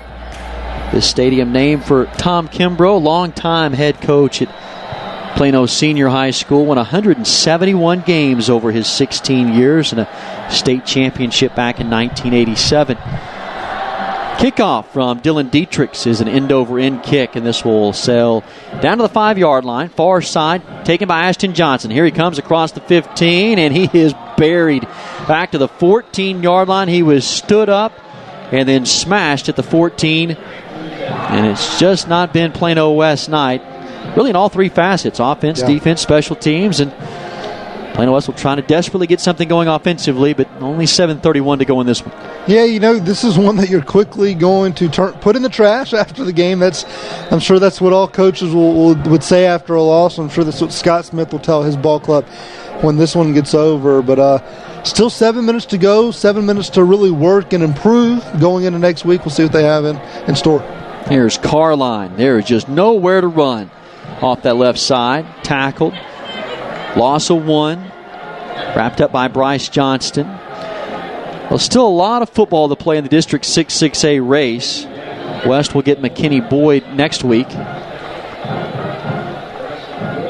Try to get to 1-1. This is just the district opener tonight. This is a Plano East team that, you mark it down, they have got a very good shot of being one of those 4 teams that's going to get in. And they could make a run once they are in the tournament. Here's Logan Williams, snap back, and he's just going to duck for cover. Back at the 10, there was nobody to block Michael Alleman. And he sacks Williams back at the 10. And now it is another 3rd down and a long. This time will be a long 17. Yeah, and if you're Plano East right now, you're just pinning your ears back and going after the quarterback, see if you can get some pressure. And if you're in the secondary, you're playing probably some pretty soft coverage, letting the ball, not letting anybody get behind you. Williams to throw again, trips to his right. Dumps it off to Manigan. Manigan is flipped and upended at the 15, where there has been a number of highlight reel plays tonight for Plano East. Primarily offensively, this one goes under the defensive ledger, as it was Plano East Quan Beasley, the strong safety, who came up and flipped Manigan off of his feet. Man, it was certainly a nice hit. I mean, and when Reagan says flipped, he literally means flipped him in the air. That's what this game's been all about. Plano East is just, they've kind of brought the game to Plano West, and they've done a very good job in all facets of really executing. Here's Stark, gets away probably his best punt of the night, a spiraling kick, taken at the 45. Zadok Wilson starts right, stutter steps back to his left, in between the hashes to the 40, and dives to the 39. So again, East will have the football deep into Plano West territory, the 39, leading 36-8 with 5:35 to go in the fourth quarter. Remind you to stay with us on the post-game show tonight, as we'll take a look at scores from around the area, recap this one, and tell you what's on tap coming up next Friday night at home against McKinney-Boyd. That'll all come your way on the Rodenbaugh's Flooring American Appliances post-game show right after this one with just 5:35 left on the clock. So Miklo Smalls in this East offense back onto the field. Running backs to either side of Smalls. Two receivers right. Tim Wilson, the lone receiver up top. Snap to Smalls. Here they go on a stretch play to Metters. Metters trying to escape the grasp of Sanogo. He gets to the 35-yard line before he falls forward. Gets a gain of 3. Plano East, 439 total yards here tonight. Still 5 minutes and change to go. 306 through the air, 133 on the ground. It's been an impressive performance in all facets, like you said, Reagan. And this Plano West defense certainly going to have plenty to work on here in the next week, getting ready for McKinney-Boyd. 2nd and 7. Smalls keeps it on his own read. Bounces it near side, 35-30. Out of bounds at around the 25-yard line. That's first down yardage. Clock stops at 4:56. East again threatening to score here. I'm really surprised you haven't seen Quan Beasley come out and take some snaps at quarterback, leading 36-8, under 5 minutes to go. Certainly the last thing we want to see is something happening to Miklo Smalls. The performance he's had not only tonight but all season long so far, really making, letting his name be known all around the area. He's going to be a heck of a player, and I just don't really get leaving him in with the big lead, and especially running the ball, leaving him open to a possible injury. 1st and 10. Smalls going to throw now. Here comes Heat. Rolls right. Escapes the grasp of Ferran. Dumps this one at the 25. Caught by Bowden, and he tight ropes the sideline, then darts back inside of the 22. Tackled by Amir Kilpatrick.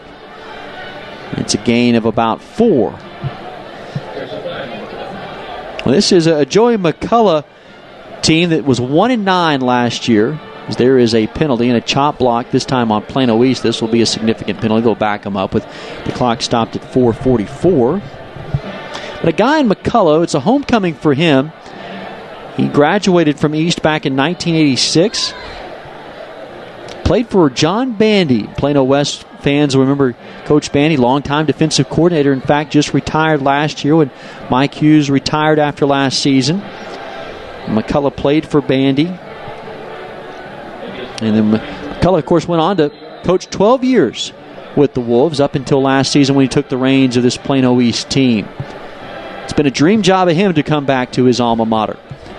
1st down and 25. And here is Desmond Bowden off the left side. He's got room, 40, 35, and then upended at the 32-yard line.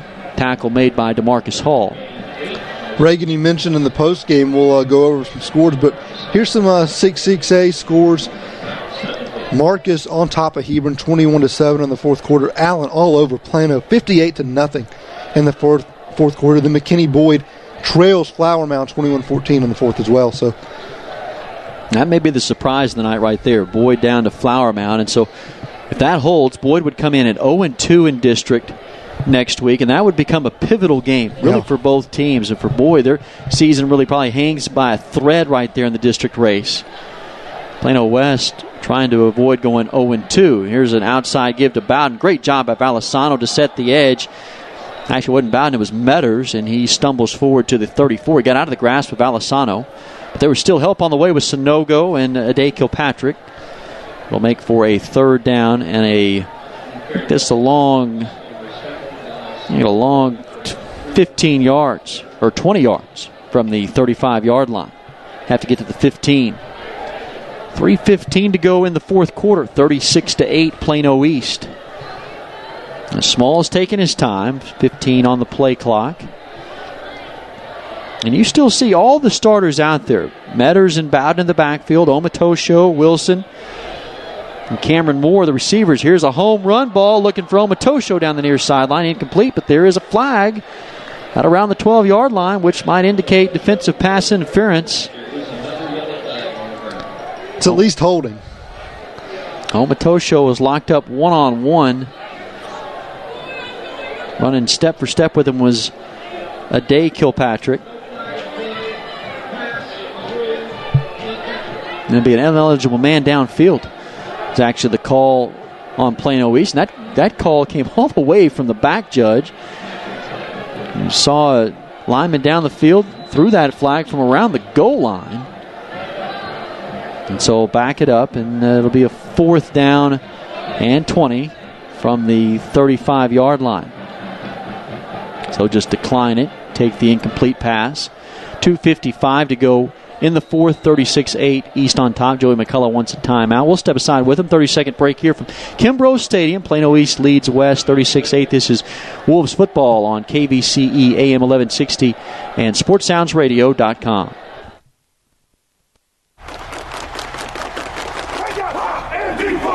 Saturday means Irish football. You got to respect each other. Running hard. He's going in. What blocking? Long ball downfield. You got to compete as hard as you can.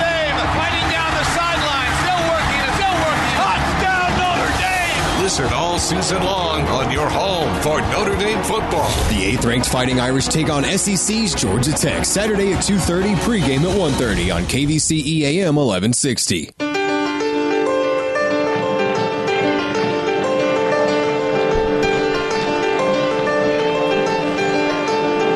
36-8, Plano East leads West. Punt formation here on a 4th down and 20. Miklo Small stands back at around at the 46-yard line of West. Man in motion is Cameron Buchanan. This is a wobbly kick that will bounce at the 8 and take an east bounce at the 6 and die. Kevin Shamba came in and touched that ball down. That's just the kind of night it's been. Every facet of the game has gone east way. There is another penalty flag down at the 35-yard line. But for Smalls, even in the punting game, he's been near perfect tonight as he drops that one inside the 10. Let's see what this flag is. It is on Plano East. Legal motion, so they will have to back it up. It was Christian Buchanan who had gone in motion. We'll back it up 5 yards, make it a 4th and 25, and we'll see what Smalls can do here again. Send Jackson Webb deep. For West, that was the lone bright spot tonight. It was a Webb punt return with about 20 seconds to go in the second quarter. He took it all the way back to the 20-yard line. Next play was a touchdown pass. That was the lone score tonight for West, as this punt is fair caught at the 16-yard line. 2:41 to go. But you go back to that moment, it was 22-0. Big return by Jackson Webb, and the touchdown pass in the final play and the 2-point conversion. You really felt like there was new life there for Plano West. Yeah, you really did. It was all, as bright of a spot as you could be with the way the first half really went for the majority of the time. And, you needed to come out and get a stop defensively, and Plano West was just unable to do that. And really early in that third quarter, the Panthers did a good job of really saying, no, you're not going to come back in this one. We're going to put it away, and it's really never been a ball game since. Here's Gillian, swing pass to Matthew Dean, near sideline, outside the numbers. Spins out of a tackle at the 20, dives to the 23. There's a flag, but that is probably going to be a face mask on East. Like they brushed the face mask of Matthew Dean. Nope, take that back. Holding on Plano West. They'll move this one back with 2:32. This game is in the books, you could almost say. 36-8 lead. This one late in the fourth at 2:32. There has just been one penalty after another. Yeah, both teams, too, have really racked up the penalty yardage in this one. Plano West more so than Plano East, and certainly going to be teachable moments for both teams and a lot for Plano West. Now inside the 10 at the 8, Gillian throws. Far side, pass caught. Escapes a tackle at the 10, dives forward past the 15 to the 17-yard line. On the catch was Dean. Clock rolling at 2:15. That's positive yardage there, a gain of close to 8. As we near the 2-minute mark, 36-8, Plano East. They'll get to 4-0. West will fall to 1-2 as East avenges a 42-3 loss from last year against this Wolves team. Here's Gillian, keeps it on his own read, ahead of the 23 before he's taken down. Now a 3rd down and 4. Well, you knew this year was going to be a much different feel for West. Of course, that team with Soso Jamambo is now the running back at UCLA. Robert Colmeri, a 2-year starter at quarterback. And, well, you had a slew of guys defensively who had tremendous talent. Ed Martin, linebacker spot. Lavelle Diggs. Here is Lavelle Ramsey. Here's an inside give. There's a 1st down yardage. Look at that defense last year for West. Lavelle Ramsey and Jordan Diggs, first-team all-district guys. Mark Cooks, defensive back, and Seth Hammond. And there was some talent across that defense that graduated. You had a lot of key pieces you had to replace, and new coaching staff coming in. Still getting a good feel for this team this year. Is this a pass from Gillian? Throws far side, pass caught.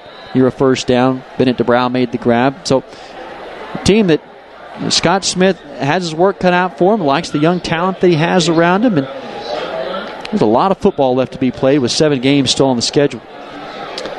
That's got to be the message. You just got to take it one game at a time and continue to improve each week and see what happens.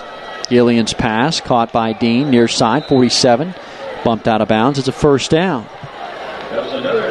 And you got to like what Tyler Campbell brings to the backfield. You saw J.D. Mannigan tonight. They're real high on Devontae Carline, who's just a sophomore. And then you look on the defensive side, Sonogo's just a junior. Man in the middle there. You've got some really talented guys in the secondary, the Kilpatrick twins. So there's a talented team. They've met their match tonight, Plano East. Here's Gillian to throw again. Pass is batted. Knocked down, nearly picked off, incomplete.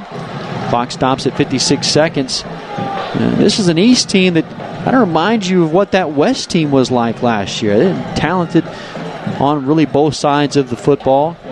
Good running game, especially with the likes of Smalls and the host of running backs that they have, and talented at the wideout spot.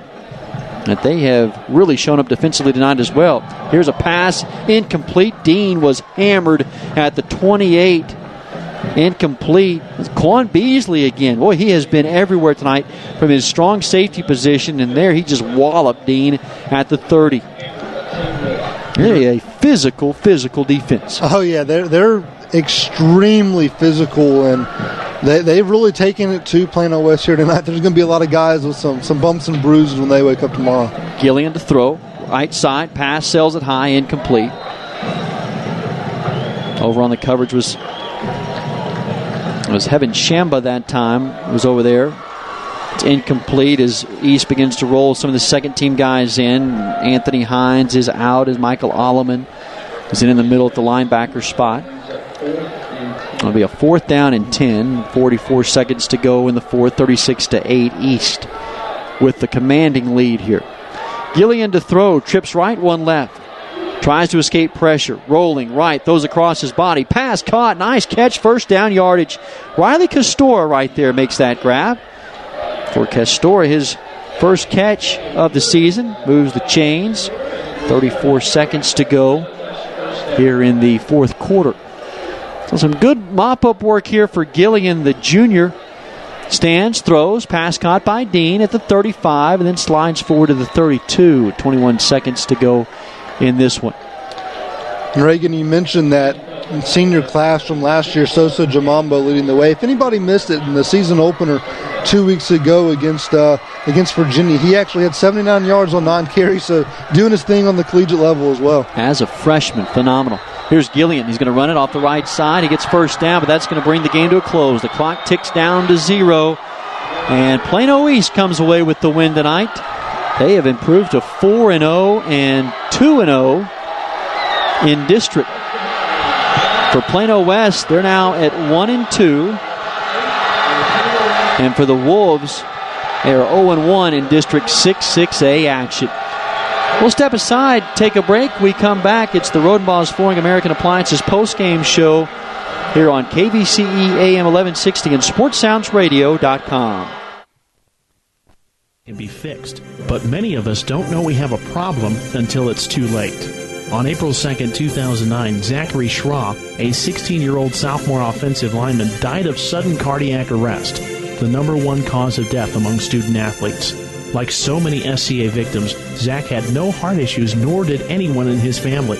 If Zach had an echocardiogram, he might have been able to avoid suffering a condition that takes 10,000 of our youth each year. In his memory, Living for Zachary was formed to try and prevent SCA from taking the lives of youth everywhere. Join in the fight today and stop the silent killer of SCA by scheduling your young athlete for an echocardiogram, a procedure that can detect any heart issue with 99% accuracy. For more information, visit www.livingforzachary.org. That's living4zachary.org, and let your heart be heard. It's time to load up the family and head to town. That's the town of Murphy for the annual Murphy Mays Days Festival, Saturday, September 26th at the Murphy Municipal Complex, sponsored by Coca-Cola. Admission's free, and this family fun festival hosts an amazing concert lineup with headliner Corey Morrow at 6:30 p.m. Other attractions include a classic car show, pet adoptions and microchipping, karaoke corn idol contest, live music, and a fireworks show at 8 p.m. So come on out September 26th and enjoy all the fun all day long. For more details, visit murphymaysdays.com.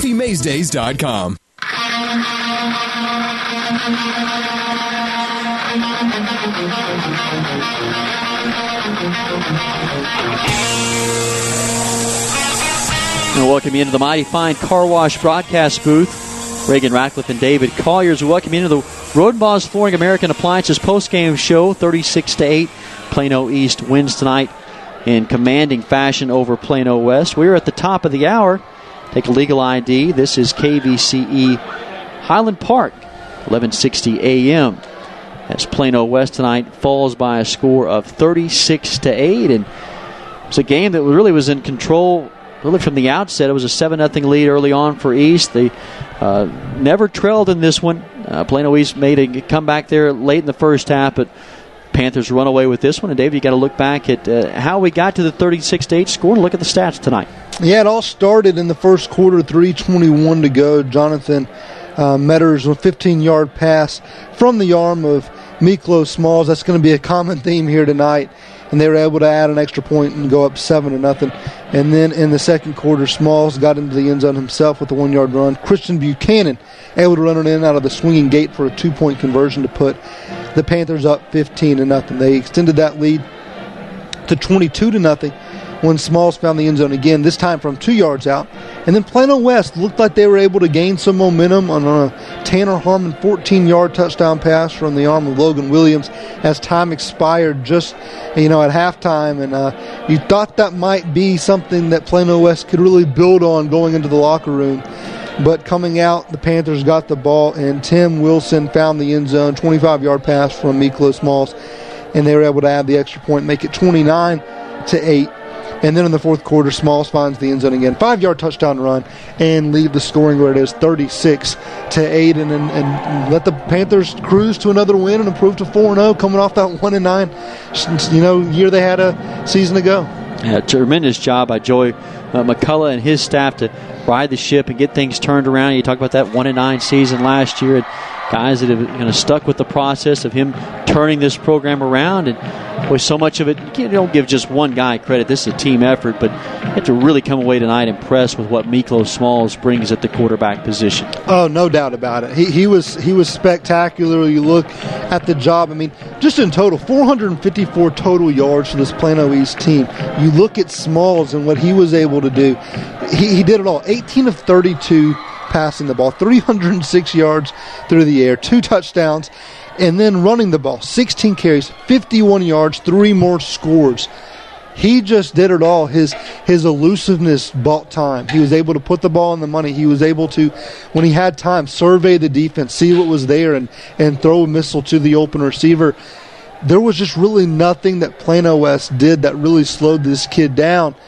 And to think about, the season he's putting together, it's pretty impressive. His name is becoming known by more and more every week that he's able to do this, and certainly another spectacular performance here tonight. And take a look at the stats tonight, and for For Plano East, another thing that really stands out is the job that they did against this Plano West rushing attack. Wolves had a hard time. Looked like they really tried to commit to the run game tonight, especially early on, just could not get it going. But take a look at the stats tonight and how things shaped up for the Wolves. Yeah, well, total yards, you look, I told you Plano East had 454. On the other side of that, West only had 183. So that's certainly a discrepancy there. East had 22 first downs to West 12. Rushing the ball, Plano West, 29 carries, 90 yards. So it's better than what they did 2 weeks ago, but it's still not where they need to be. Plano East, 38 carries, 148 yards on the ground. Through the air, Plano West just 93 passing yards on 13 of 23 passing the ball. 2 interceptions for Logan Williams as well. I told you the 306 yards on 18 of 32 for the Panthers. Plano West had 5 punts. The Plano East is just 2. And then when you look at the penalties, that's really where it was big. And we kept talking about Plano West. They had 7 penalties for 48 yards. Plano East actually had 8 penalties for 60 yards. So a very sloppy game penalty-wise for both teams. When you're putting 36 points on the board and doing anything you want offensively and defensively, it's a little easier pill to swallow. As for this Plano West team, certainly going to not be happy with that or anything else as they watch this game film in the coming days. 36-8, our final score tonight. Plano East runs away with this one. They're now 4-0 overall, 2-0 in District 6-6A. Plano West, on the other hand, 1-2, their overall record, and 0-1 in District 6-6A play. We'll take a break. We come back here on the Road Boss Flooring American Appliances post-game show. We'll take a look around the scores here in District 6-6A, as well as get you caught up on some of the key games across the Metroplex. That's all coming up next here on the Road Boss Flooring American Appliances post-game show on KVCE AM 1160 and SportsSoundsRadio.com.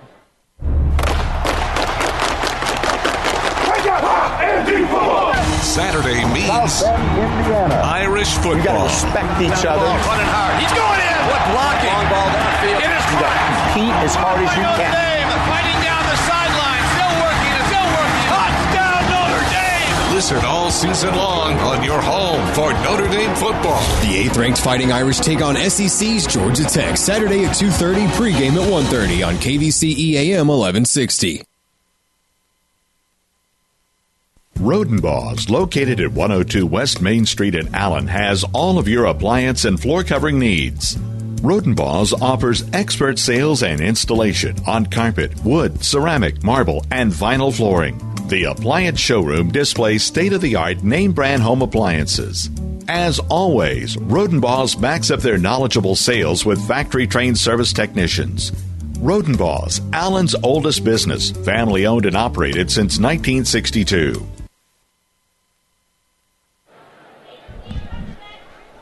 And welcome you back to Kimbrough Stadium. Reagan Radcliffe and David Collier tonight from the Mighty Fine Car Wash broadcast booth in the Rodenbaugh's Flooring American Appliances post-game show. Plano West tonight falling by a score of 36-8 to Plano East, and gives us a chance now to get you caught up on scores around District 6-6A and tell you what happened tonight across the district landscape. Let's start with Flower Mound Marcus. They continue to roll. The Marauders are undefeated at 4-0. They take down Hebron tonight, 24-7. The final score tonight over in Flower Mound. How about this? Allen just all over Plano. It's now 11 straight years in which the Eagles have defeated the Plano Wildcats. Tonight, 65-0. All Allen in this one. And then one other game of note. This one's in the fourth quarter. The one to keep an eye on. Flower Mound closing in on an upset of McKinney Boyd tonight. 28-21 on the road tonight over at McKinney's Ron Poe Stadium. Flower Mound trying to get to 1-1. McKinney Boyd with a loss would drop to 0-2 in district, and that is who Plano West has next week, and that could become a very pivotal football game next week in the District 6-6A race. And David's got to look at the rest of the Metroplex. District 11, 6A, Garland all over Garland Name and Force, 50-10. That game's in the fourth quarter. A final at Rockwall. They win over North Garland, 47-20. Rowlett is all over Garland Lakeview Centennial as well. That game still in the third quarter, 41-26, the score there. And District 9, 5A, Frisco Lone Star up 41-14 over Frisco Liberty. Or that's a final, actually, and then also a final in Frisco. Frisco Independence wins it 20-14 over Little Elm. Moving on to District 12, 5A, Terrell all over North Forney, 46-7 in the fourth quarter there. Mesquite Poteet wins it 14-3 over Rockwall Heath. And Royce City and Forney are in the close one. Royce City leads at 35-27 in the fourth quarter. Moving on to District 14-5A, Mansfield Summit is blowing out Red Oak 45-6 in the fourth quarter. Mansfield Timberview up 48-14 on Arlington Seguin. That game is a final there from Mansfield's R.L. Anderson Stadium. Mansfield Lake Ridge, the game we talked about taking on Lancaster, we talked about in the pregame. Lake Ridge up 48-21 in the fourth quarter. So a big win coming there for Lake Ridge, and a absolute shootout in the fourth quarter in Waxahachie. Mansfield Legacy and Waxahachie tied at 59 apiece in the fourth quarter. That'd be a fun one if you were in attendance there. Moving on to some non-district games. Cedar Hill, a team we also talked about taking on Coppell. We talked about in the pregame. Cedar Hill leads at 30-21 in the fourth quarter. Grapevine wins a thriller over Fort Worth Arlington Heights 21-20. Midlothian all over Haltom 35-10. Abilene up 44-7 in the fourth quarter over Hearst LD Bell. Abilene Wiley a final. They win at 27-7 over Birdville. Kennedale up 43-28 over Kaufman in the fourth quarter. Carter wins at 20-6 over Lincoln. Arlington Bowie up 35-24 over Colleyville Heritage in the fourth quarter. Argyle defeats Graham 47-21. Sanger wins up 38-27 in the fourth quarter over Lone Grove, team from Oklahoma. Salina all over Bishop Lynch 51-14 in the fourth quarter. Crum blows out Paradise 47-0. Euless Trinity was trailing when we told you at the half. They are now leading 42-32 over Galena Park North Shore, making a statement for the Metroplex, going against that Houston-based team in Waco at McLean Stadium, the home of the Baylor Bears. Richland is up on Grand Prairie 29-15 in the fourth as well. Waco Midway up on Duncanville 45-27 in the fourth. Lake Dallas up on Kimball 51-27 in the fourth. Bishop Dune defeats Roosevelt 90-0 to put up a lot of points there. Decatur defeats Carrollton Ranchview 42-14 at Carrollton Standard Stadium. Trinity Christian leads Ferris 33-12 in the fourth quarter. Oak Cliff defeats Rice 24-6. Pilot Point defeats Gunner 21-16, and that wraps up our scoring for tonight here across the Metroplex. A lot of good games going on out there. Here from Kimbrough Stadium tonight, Plano West drops the district opener 36-8. Final score: East gets to 4-0, 2-0 in district. West drops to 1-2 and 0-1 in District 6-6A. We'll come back. We'll wrap things up, tell you what's on tap for next Friday night as the Wolves return home to take on McKinney-Boyd. We'll tell you more about that coming up next here on the Rodenbaugh's Flooring American Appliance postgame show on KBCE AM 1160 and SportsSoundsRadio.com.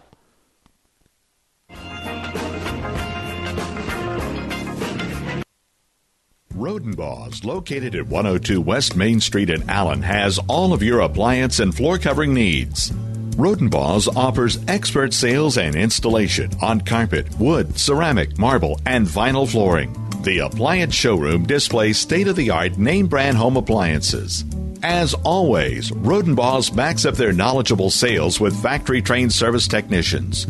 Rodenbaugh's, Allen's oldest business, family-owned and operated since 1962. Want a clean car? You'll have one when you use Mighty Fine Car Wash. Go with the pros that have been cleaning cars for over 34 years. Mighty Fine Car Wash offers both fast lane exterior and full-service washes. You'll always get a top-quality wash quickly and at a fair price. Same owner, same phone number for over 34 years. Mighty Fine Car Wash, with 7 DFW locations, including Custer at 15th and Preston Road just north of Spring Creek and Plano. Mighty Fine Car Wash.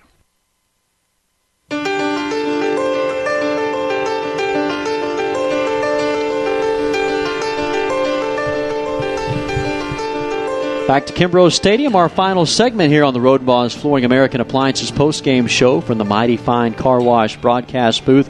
Reagan Radcliffe and David Collier with you tonight. Plano West falling to Plano East 36-8 tonight to drop their District 6-6A opener. And before we tell you about what's on tap for next week, well, there's a good one going on tonight over in McKinney involving Plano West next opponent McKinney Boyd. Yeah, we told you Flower Mound led it 28-21 in the fourth quarter while we were in the break. McKinney Boyd with a touchdown. Grant Restmeyer pass complete to Stephen Driscoll. 14 yards. Looks like McKinney Boyd about to tie it up late. But wait a minute. Flower Mound blocks the PAT. So they still lead it 28-27 late in that ball game. Flower Mound trying to pull off the upset tonight of Boyd. Many people thought that Boyd would be one of those top 4 teams in the district. In fact, it may have been Dave Campbell's that had Boyd as the number 2 team behind Allen in the District 6-6A race. You just never know. Right now, they're in jeopardy of falling to 0-2 in the district after losses to Allen and quite possibly Flower Mound tonight. Nonetheless, it's going to be a big one next Friday night. Let's tell you about that. What's coming up next Friday, Plano West to host McKinney Boyd. We'll be at Clark Stadium, and we'll be on the air with the pregame show at 7 o'clock, and kickoff is scheduled for 7:30. The Wolves will try to turn this thing around after a 2-game losing streak and try to even their record back up in District 6-6A and get to 1-1. That one should be a dandy. Next Friday night, join us again, pregame show at 7 o'clock. And kickoff scheduled for 7:30. Well, until then, from our broadcast partner, David Collier, Adam Reagan, Radcliffe, until next time, good night and God bless. Your one-stop shop for all your apparel, promotional, event, or team uniform needs. Point of Origin Design is a full-service design and logo creation company that offers a wide variety of imprintable and embroidered products. With competitive pricing and quality work, you can't go wrong with Point of Origin Design. It's always best to start at the right point, so visit them online at pointoforigindesign.com. Let them help you plan your next promotional item or design your next t-shirt. That's online at pointoforigindesign.com.